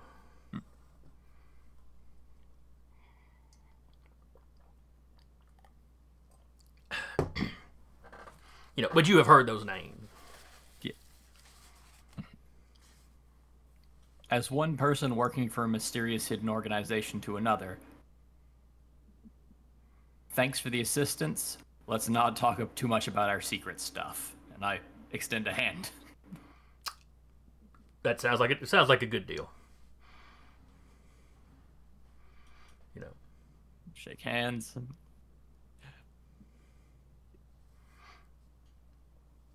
I gently look to hindsight, sorry, not hindsight. Foresight. Gently look to foresight. Is this about to be a who's who of all the people I never want to meet in life? No. Oh, great. So for a minute, I was afraid it was all going to be psychics.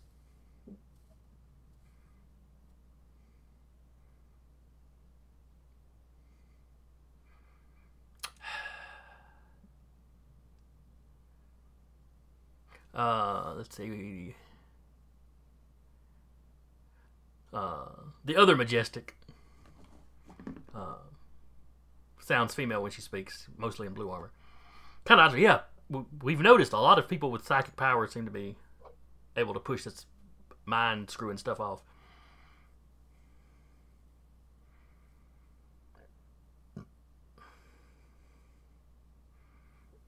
We thought it was just us at first because we were in our armor when it happened.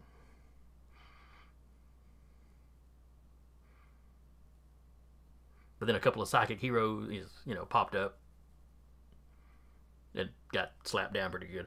But that got us looking around trying to find it. Unfortunately, the fella that builds our equipment, he was affected. We haven't been able to snap him out of it.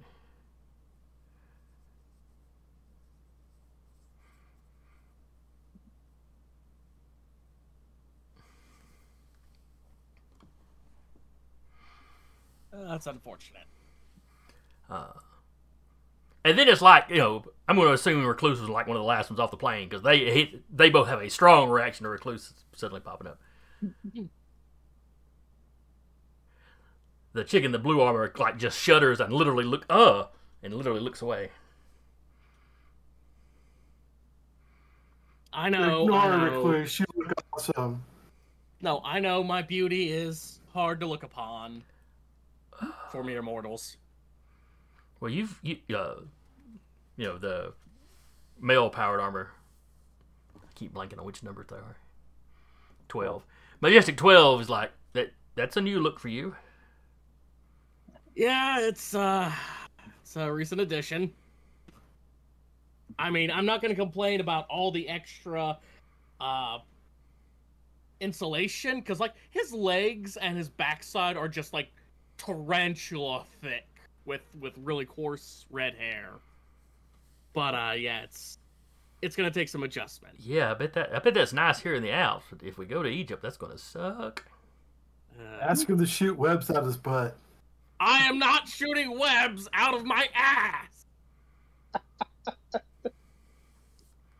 Bruce, buddy, I love and tolerate you to a certain very narrow limit, but I can and will pick you up and hurl you off this ledge. I'm Well, fairly certain you'll survive it. You're inside an observatory dome kind of thing at the moment, but yeah. You I are will you are hurl high, him at out least. through the observatory.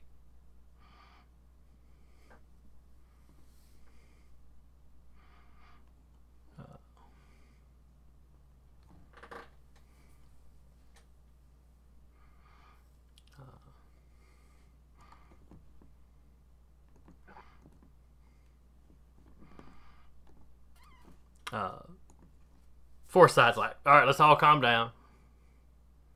I'm sure this must have been a traumatic change for you. Circumstances around it.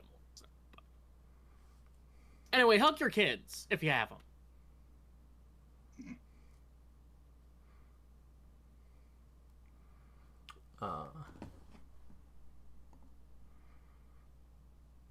Yeah, Majestic 5's like, I've never had kids.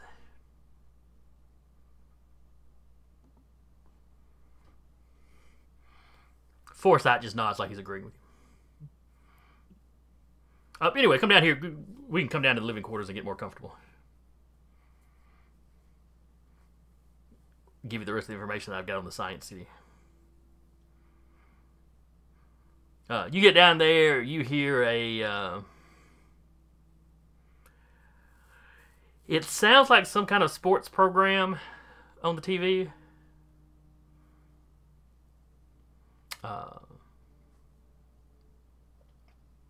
Not in a language you recognize.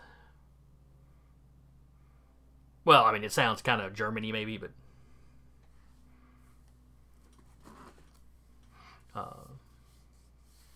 you don't know the language. As you walk in, there's a guy sitting on the couch, leaned back,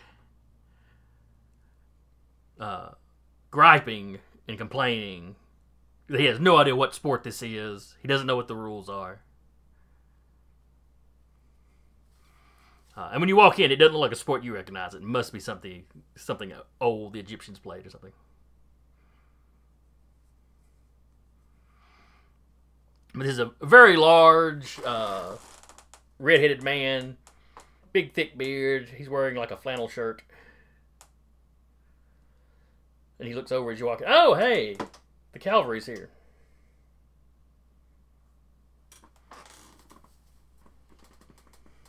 Yep, that's us, the Charge of the Light Brigade. Oh, you picked up some extra legs in space. Just a couple. Oh, he walks up, holds out his hand. Yeah, and if Recluse is the first one through the door, that's the first one dude tries to shake hands with. Well, pleasure to meet you. I've, heard all about you. I'm John Modison, Godling for Hire. My card. Recluse will take his card and... Oh, that over there is my cousin Molly. And you have a... Pleasure. Very goth looking, but like not, she's a pale person. No, she's like, her skin is literally white like snow.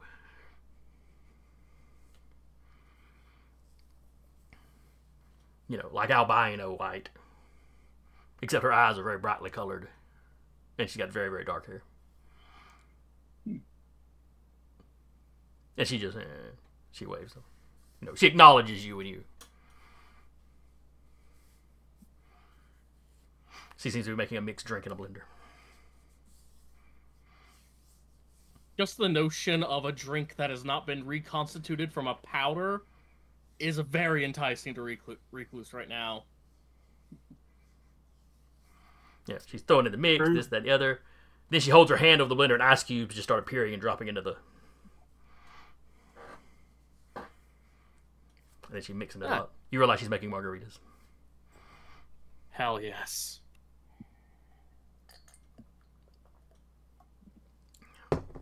So do you cozy up to the bar? Recluse certainly is. Can you sit on... He needs a few drinks. Can you sit on a stool now? It's more like laying on it. Yeah, basically, it's just squatting down adjacent to it. Or on top of it. When she sees the pure desire for a drink in his eyes, all right, she grabs an extra cup. Anybody else want a drink? I think I have to go report to MDM, so I will stay unlubricated. Cool. So she pours recluse. She pours you up. She pours one of them up for you. Slides it over to you. Rough time in space. You could say that. So, had a conversation with relatives of some relatives. In space. She Well, sips. She he's actually looks talking. interested for a second. Well, while they're talking, I'm going to get a couple shot glasses and take the tequila bottle, and I'm going to fill up a shot glass and slide it over to Recluse. It's like, Jay taught me how to drink tequila. The idea of an inebriated land shark terrifies the shit out of Recluse, but he doesn't care right now. And I'm not a big drinker, but still, and I'll take a shot. Yeah, I'll pour. Yeah. No, she's like, cheers to being home, I guess. Mm.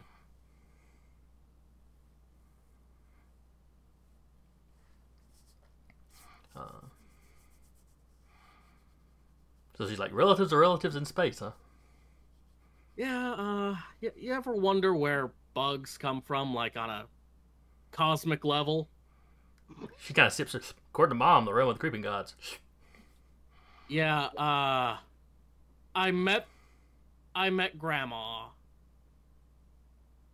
She said hi, and then she wanted to talk with me later, and she's gonna be visiting.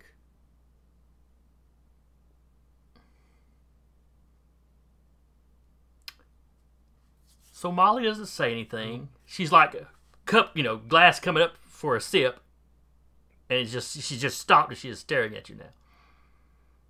You ever seen just something that shouldn't be possible? Something so big you could just lose an entire solar system in its eyes? No, but I've heard the elder gods are like that. Bruce's fun. eyes just get bigger and bigger as he's talking. And just threads connecting every point in existence, everywhere she could ever possibly want to go. For us, it's tree limbs, but yeah. Did you called her grandmother? Did she have a full name? Grandma Weaver.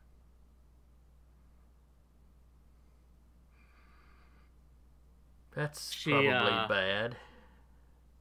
She gave me a little gift, and all of his extra legs will start tapping on the floor. No, you just can't catch a break from those people, can you? I mean, I don't mind it. Like, this is... Before, it was a nice little gift, but this feels more like a threat. And he points to the extra legs. Like, yeah. Oh, legs. I thought you said Yeah. that. It's like... You ever feel like someone... Like, it's like she's saying she owns me now.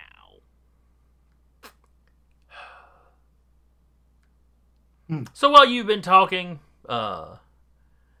John has walked over and he's pouring he's pouring up some whiskey and he's like listening and nodding. Oh, okay, elder gods. Okay, doesn't seem to be overly affected. Mm.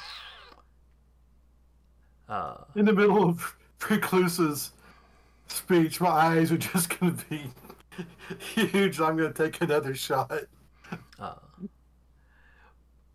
But then Molly, when you finish, Molly kind of thought, we're cut off from the other realms, but I really need to talk to my mother. And you see that get a response out of John. Looks at her like, what the, like he looks at her shocked, looks at the rest of you like, what did I miss? Oh, just family drama. Don't worry about it. Who's your mom? Who's this grandma that's so nasty? Graham Weaver. And he looks at Molly like, huh? There's no recognition of that name in his face. Usually I'm jealous of people's family drama. And who was it that asked Molly who her mother was? Recluse. Yeah. She's kind of like, takes a sip of her drink. Hell.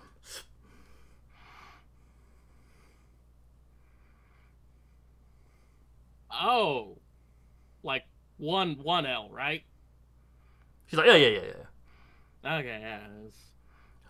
She goes, Molly's just what John calls me. My name's me oldest hell daughter. That is a hell of a name. See what I did there? And he takes in a big drink. She gives you the look that all people who despise puns give you when you make a pun.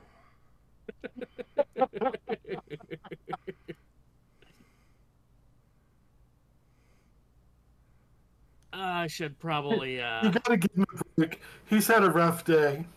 I should probably call up, visit the crawling gods.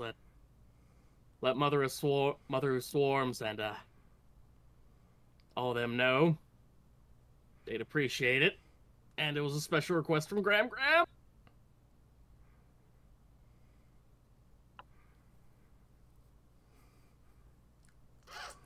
Am I in range of this conversation? You said something about having to respond to MDM. Yeah. So, Foresight, you, and Omniglot have... Trudged off. yes. All right. I always just assume that Unison leaves behind an astral projection. I usually have copies running around, but He didn't specifically say it, so... Yeah. Oh, and while y'all been talking, Aurora's like reaching for the blender.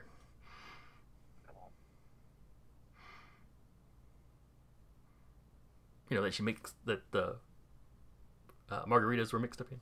Oh, I gently grab her by the shoulder. I know these look delicious, but do you have any more kid-friendly drinks?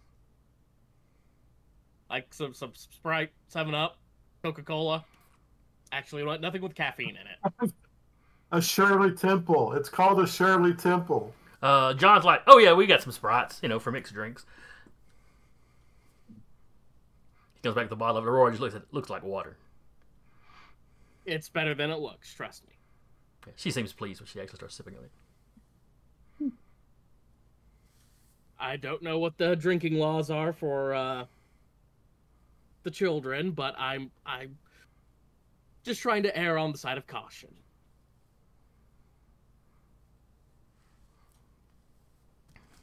Well, it just looked like a nice dessert to her. Oh yeah.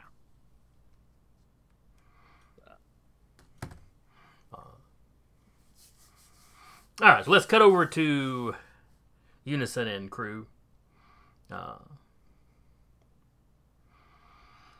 So he walks you over to what looks like some kind of like planning room, where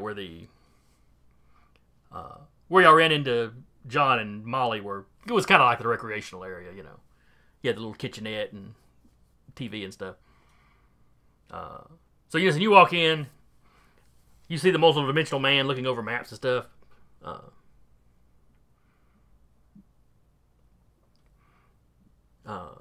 Geist is also with y'all. But he looks up and he says, You're back!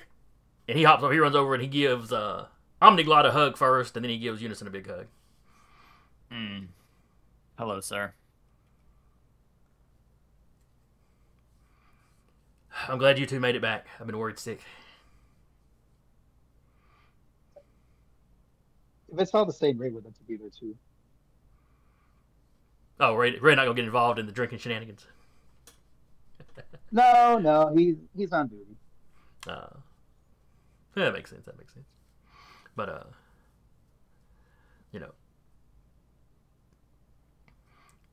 So Ray gets to see this interaction. And then MDM notices you and steps over to check your hand.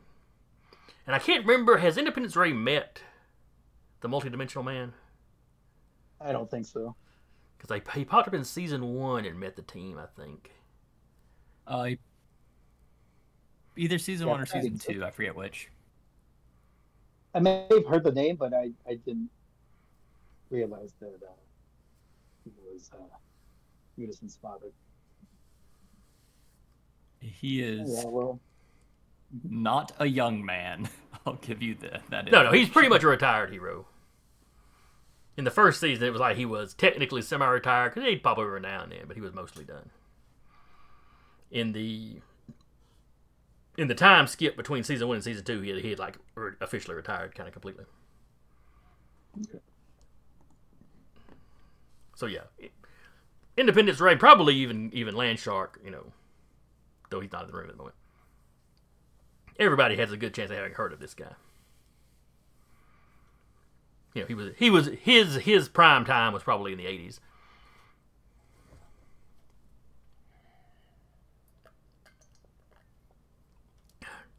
But yeah, he shakes Ray's hand. Glad to see you made it back. Sorry we left such a mess for you when you got here. Oh, that's the. Well, all right, sir.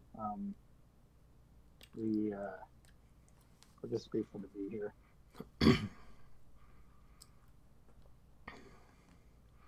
It's also a relief to know that you weren't affected by the change when you arrived. We were wondering if it was a one-time thing or an ongoing process. Right. Well, we've been here, what, a full day almost? No one's transferred yet. Good. I trust that foresight brought you up to speed. Yes. He's described a rough outline of who is under the influence and who's not, as well as state of the transformed world. Some of the operations you've been involved in. Yeah, we've broken ourselves into small cells. And some of the cells, they're powered individuals, but not on a scale that we could really send them into a fight. We've got them doing a lot of investigation and just keeping, spying, basically, just keeping a subtle eye on things and contacting us. It's not exactly safe, but it's safer than trying to put them on the front line when they wouldn't stand a chance.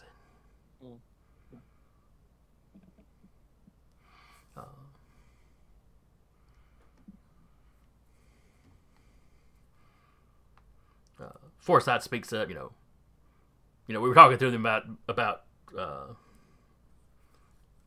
Ferrin Steele's project. He goes, oh yes, they seem to be modifying existing structures in one of the old Soviet science cities.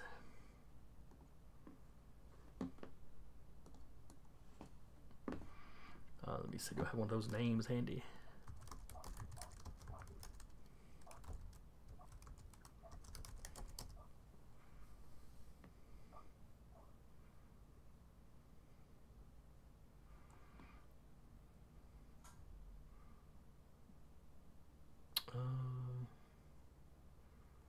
At least I hope that's what they were calling him back in the day.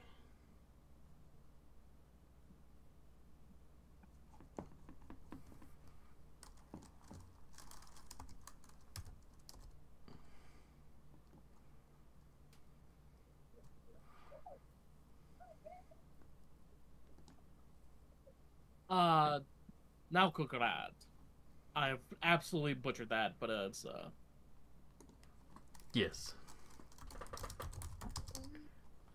Hey, man. Well, that's the general term for the science cities, yeah. I guess that's probably the translation of just what people over here were calling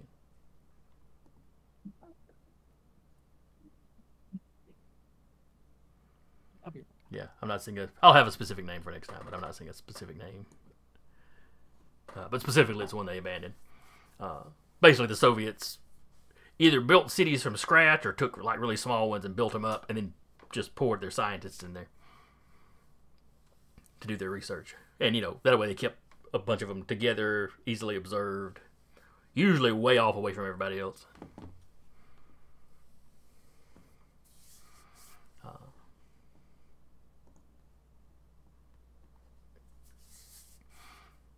But he's got aerial maps. It turns out, even after the change, nobody has actually shut down Google Maps. Nobody's updating it anymore, but it's only been a few weeks at this point, or a month or two at this point. So he doesn't know. You can look at the street layout. He's pointing to spots where they seem to be doing a lot of construction. We know he was doing something with rockets. We don't know if she's got him building another one of those mind control satellites of his, or why she would need it.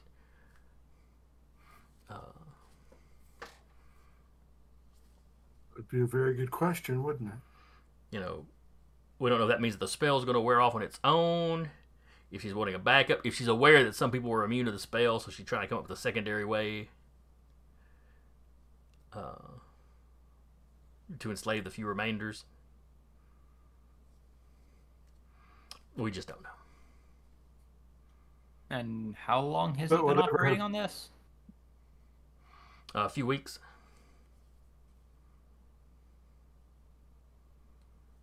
I feel like if it was just another mind control satellite, he'd be done with it by now. Well, it didn't take him long to be getting almost close to launch.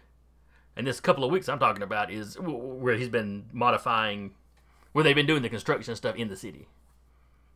We don't know if he's started on actually constructing the project yet, or if he's setting up facilities to do so.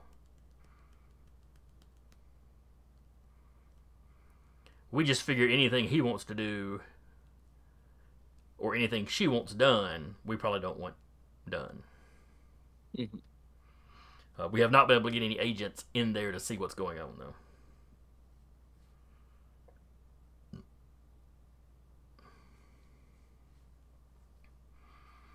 We tried to send a couple in. We lost contact with him.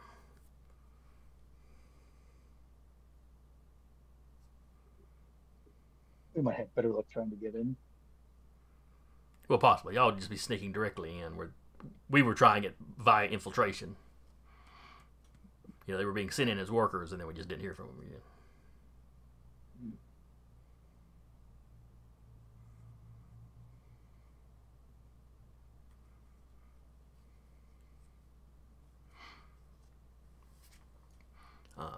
Is this something that I want to check out first, or?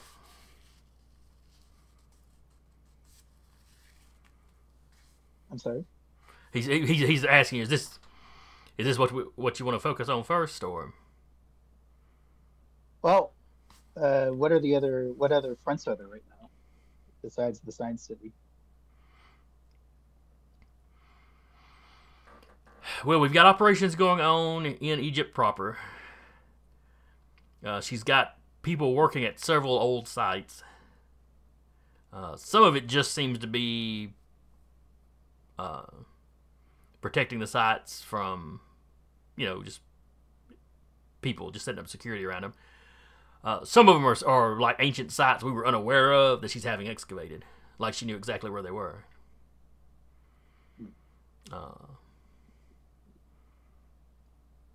We're not sure why, since there were other sites that were just in the change, just instantly cleared and back in pristine condition.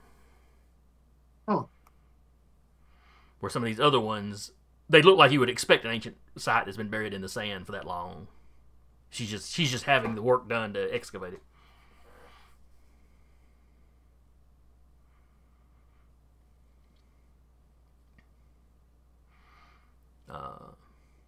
And so Landshark's not in the room, so he wouldn't look at Landshark. We've also got people trying to track down known magical heroes. But we're not having a whole lot of luck with that. Some of Geist's classmates have gone missing. The ones we can find don't have any memory of being magical students or of any magical training. And then there's a couple of his classmates that are missing.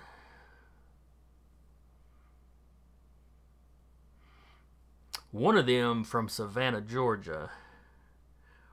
And interestingly enough, there's a smallest, or there's an estate around Savannah that seems to be walled off by some force.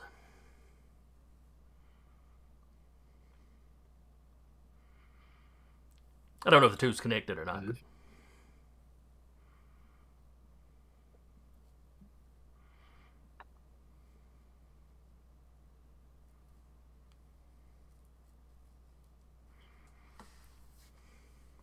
I think she's probably afraid of magic users. Bruce is busy getting drunk.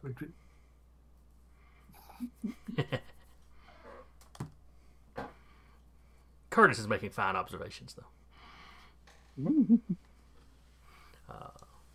And yeah, he's like pulling up maps, kind of showing you the places he's talking about as he's talking about them. No holographic displays, no big computer things. He's got like paper maps and printouts of all this stuff that he's showing you.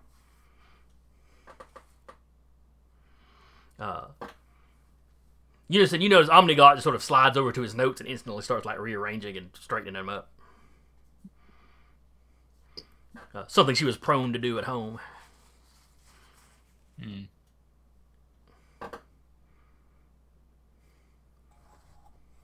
not like she was a, teacher's pet or anything. Oh. I was really hoping to take a break when I got home. His dad, after a trip like that, I'd imagine. And I was really worried about you trying to sustain for as long as you were. It wasn't great.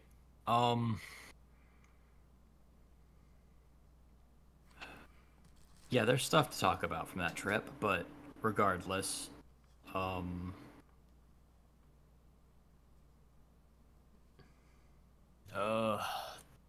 checking up on Steel is important.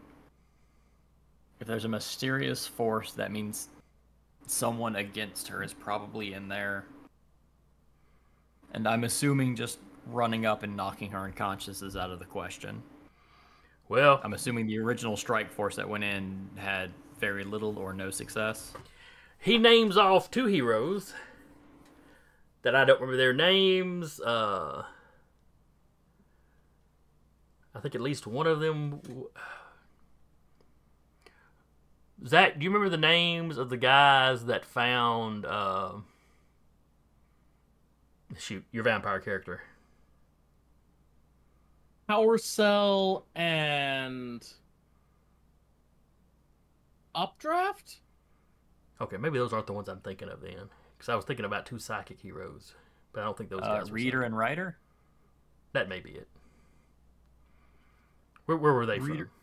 Reader and Writer are from Muck Boots. Or not Muck Boots, sorry, Muscles.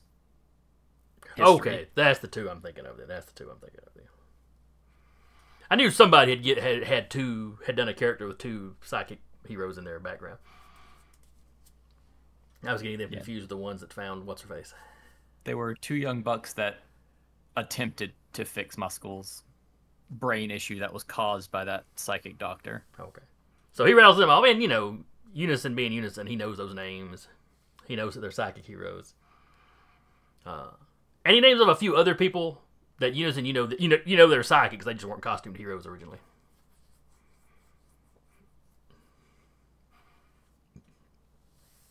But he goes, they were a little headstrong. They acted a little quickly, and they tried to direct assault right away. And maybe if they had just been fighting her, they might have could have done something. But she had already assembled some superpowered bodyguards.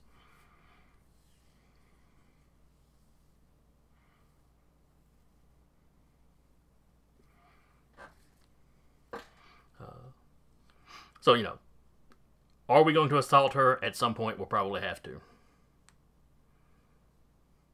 Is it going to be as simple as just running in and punching her? Probably not.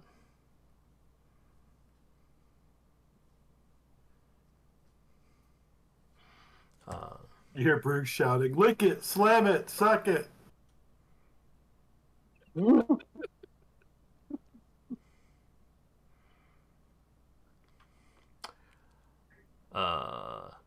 Unison. What happens Yes. if your friend over there in there gets drunk? I know what happens if he gets upset. Several cities know what happens if he gets upset.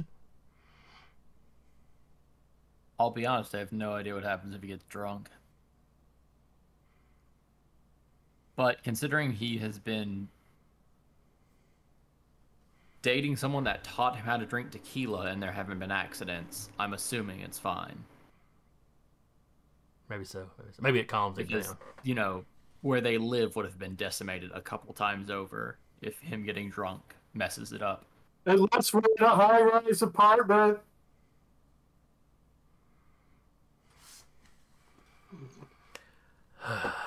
And apparently he can hear very well. Omniglot. You hear Omniglot. Sharks have great hearing. I'm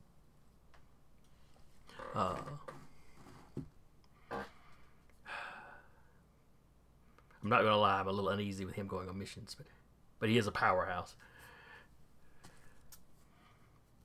He looks at Unison. Do you think he's reliable? Well, yeah, he's looking at Unison and Ray. He's done very well in our mission off planet. Oh, I that's mean, good. as long as we don't dunk him underwater, he'd be fine.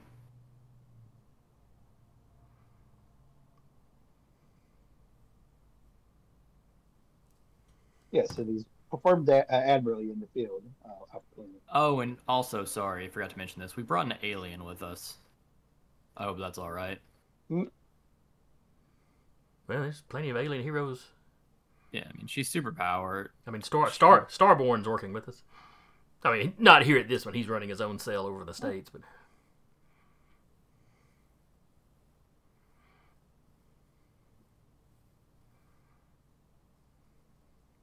So what kind of alien? The kind that can make rules that everyone follows. What? They're like the most ancient race. Or some odd nonsense like that. Oh, okay. But they make intergalactic rules that others follow. Including not researching my powers. Apparently, the astral plane has some dangerous things in it. Oh, that's You know, I do vaguely remember your mother talking one time about somebody that she called him a deep voyager in the astral plane. That he had some not specific. He would make dire comments about the deep astral plane, but he never got specific. Huh. There's apparently some kind of either sleeping or contained problem that they do not want people to accidentally stumble into. Fair enough. Yeah, I mean, all the restrictions I've seen them have been reasonable restrictions to make. Maybe I should meet the rest of your team.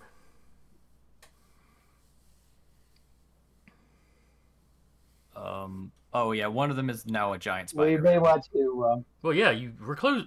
He looks at you. I've met Recluse. What are you talking about? I know Yeah, about that. He's more spider now. Oh, poor man. I think the other half of our team is getting some R&R right now. So Well, perhaps, if they're in there with John, probably. Wait, which one's John? John Modison. The Oh, right, godling, right. who's for hire. The Godling. Look, being a godling doesn't pay the bills by itself. Do we have evidence of any other noted theological creatures running around that haven't been affected as well? Oh yeah. Well, Yeah, is Superboy? Wait, is Because we Superboy haven't even seen around? any of the Egyptian ones that we know of. Let's see. If you specifically ask, are you specifically asking MDM? He's kind of like the leadership, so yes. Okay. They know Frost Giant and Serpent Boy are around.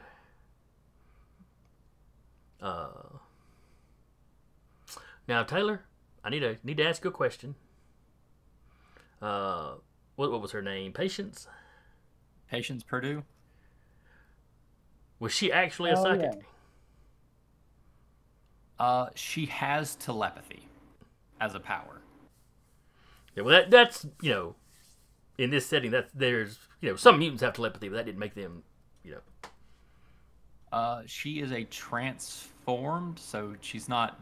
Okay, so She's not by birth psychic. Gotcha.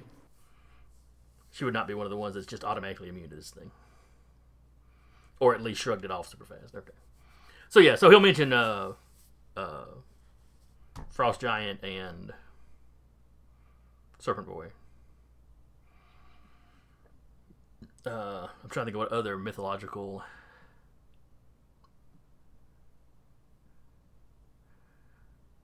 Let's see. The Monkey King is running around. And then he's kind of like the platypus in Australia, maybe. Everybody I talk to who's talked to him, he's given them a different origin. But some of them involve the dream times, or maybe he's mythologically oriented too. I don't know. We've made contact with him. We're not exactly employing him. But she seems to be mostly ignoring Australia at the moment.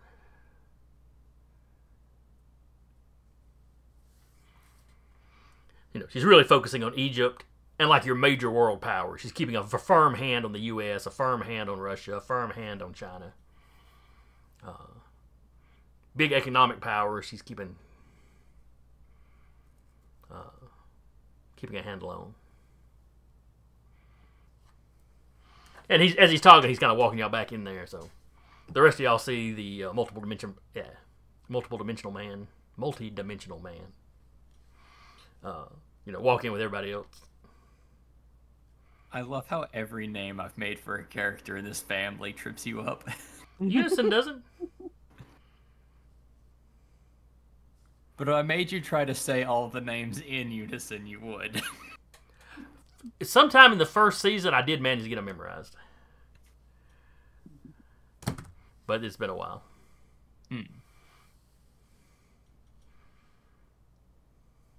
Let's see. Unit, novice. I can't remember the impulse. Night Watch. I was trying to do them in order. S was Sky Shield. No, it was Overshield for the O. So it was Night Shift. It was Unit, Night Shift, Impulse, Sky Watch, Overshield, Novice. Gotcha. I did okay. I was doing okay.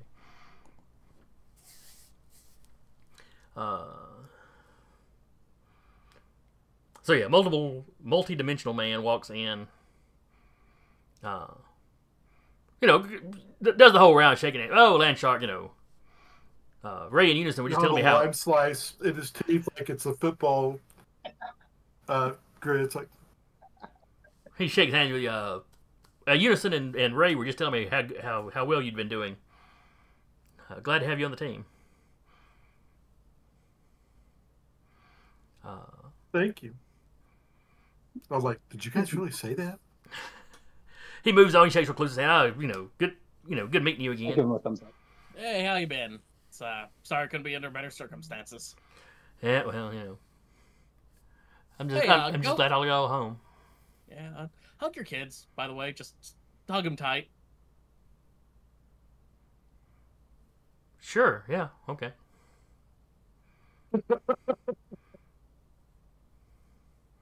Are you missing family? Family's coming to visit at some point soon. Hopefully after we deal with this. Okay. Clearly, he doesn't know quite what to make of that, but he,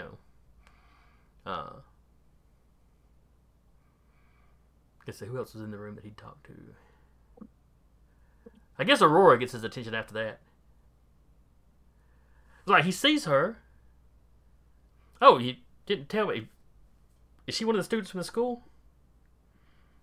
And then he's like looking around. You mentioned the alien. Yeah, Aurora is our guest from the Tuatha. Or sorry, unaffiliated. Who happens to be Tuathan.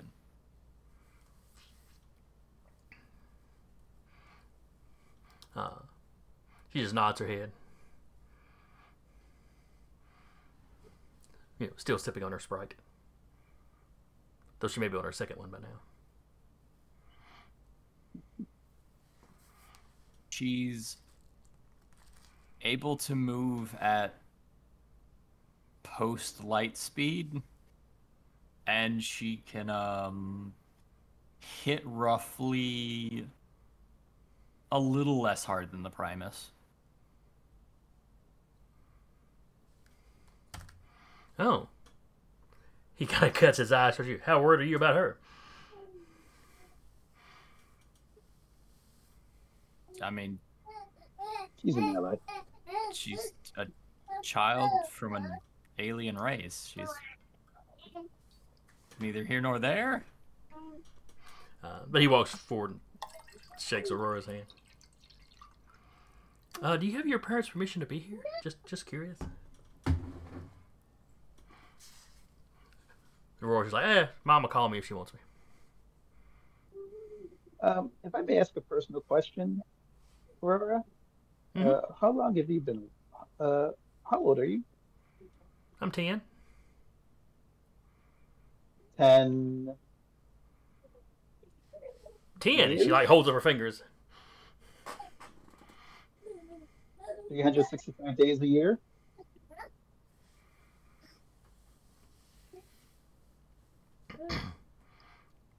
Oh no, 365.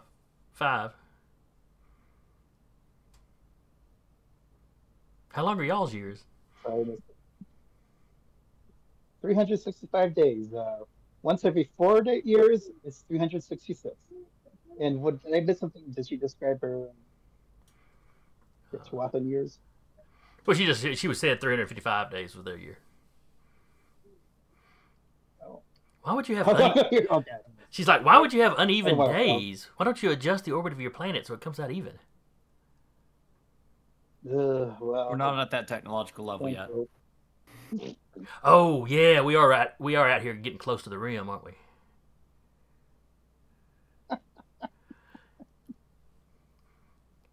Yeah, my teacher my teacher said places were backwards. I mean, not y'all, not you guys, but some places out here were kind of backwards.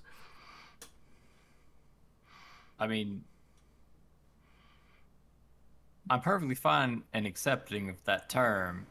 We're more of just a microcosm. Because, let's face it, once you get on the bigger scale, it's just what would happen on a planet. But now it's separated as planets are now the countries. Oh, I guess. I don't know. But microcosms are something completely different. Have you ever been to the microcosm? So you're actually 10 years old. She's like, yes. Well, roughly 10. Depending on how You forgot to ask how long a day is. Depending on how recent your birthday is, you could technically be 9 here. Yeah, I was about to fall down that rabbit hole, Bruce, but I'll let Omni-God figure it out later.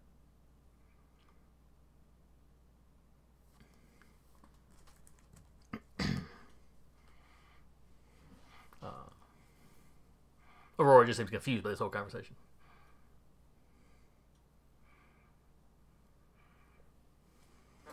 Hey, don't worry. I was fighting psychotic murderers at your age. It's fine. multi-dimensional man is like, it builds character.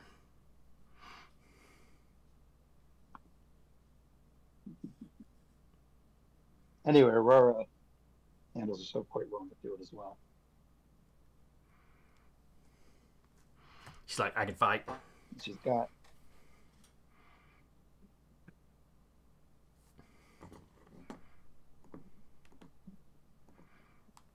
Were you saying something there, Mike? Oh, I was just saying that Aurora handles herself quite well in the fight also. Haven't seen her with great composure or anything like that, so.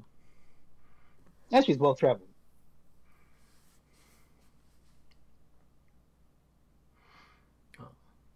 She's like, yeah, I get to go where I want to go. Other people have to wait for ships, but I can open my gates on my own.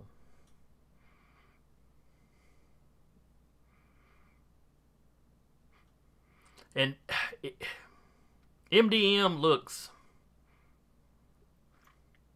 concerned, verging on horrified at how much power this 10-year-old may have.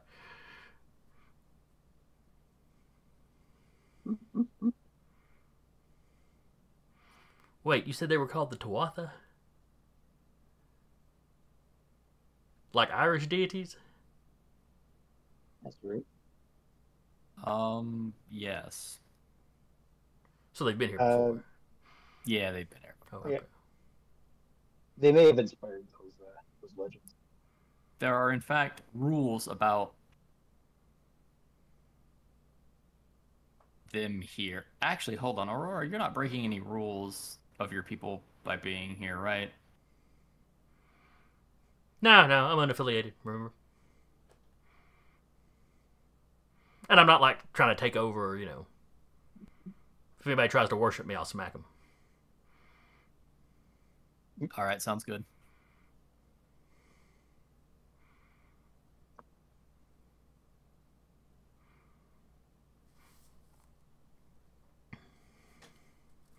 All right. So at some point, you know, MDM suggests pausing all the drinking and actually getting some food and resting up in the evening, and you know, That's an excellent idea. get up in the morning, plot out, you know, just work out a battle plan, and you know, begin implementing. So you get one night of kind of rest and relaxation. You know, there's not a lot on TV. The pickings are a little sparse. Though there's a decent DVD collection. There's, you know, things like ping pong tables. At some point in the night, John is like challenging everybody that's super strong to like arm wrestling. Recluse gets in on that. There will be 8 unisons. Hands ready. He'll just go down the line of the unisons. Whack, whack, whack, whack. Let's see. Recluse and Landshark could probably beat him. He seems embarrassed when Aurora beats him, though.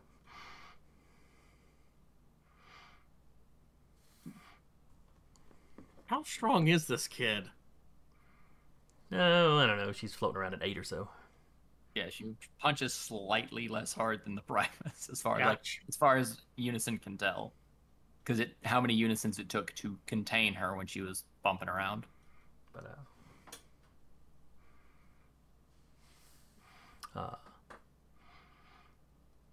But yeah, we're going to go ahead and wrap here with y'all chillaxing.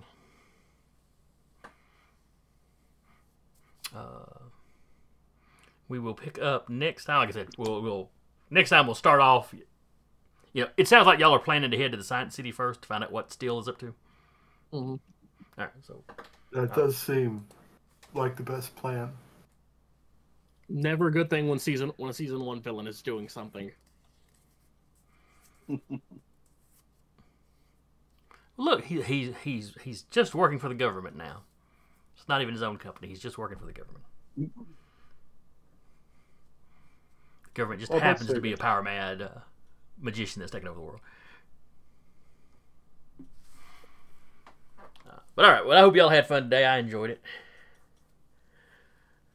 Oh, yeah. It was great. And while that was a tactical miscalculation on my part that led Unison take down, well, y'all know him as Squadron. Al. Horace's flock is probably what he's going by now, with the hawk motif and stuff. On the other hand, I'm kind of glad because of that fight it drug out. I realized after I'd kind of set the scenario up that I was going to have Unison running around with clones. Squadron was going to be running around with clones. Geist was going to be running around with clones. Like, oh, why did I do this to myself? Why did I do Duplication this? is one of the scariest powers. From the standpoint of trying to run a game, it can be. We could have had like a duplicator, someone with park ignition, all the red flag superpowers. Well, you'll notice Forsyth was smart enough not to really get involved in the fight. I'm going to stand over here where nothing is, no blasts are going to reach or anything. All right. But yeah, that was fun. Hope anybody that comes by and watches or listens to this later enjoyed it. Hope you'll join us in 2 weeks when we do this again. Again, I was your GM for the day, Jason, and with me was Zach playing Recluse. Thank you for joining us. Mike playing Independence Ray. Good night. Taylor playing Unison. See you. And Curtis playing Landshark. Laters. And we will see y'all next time.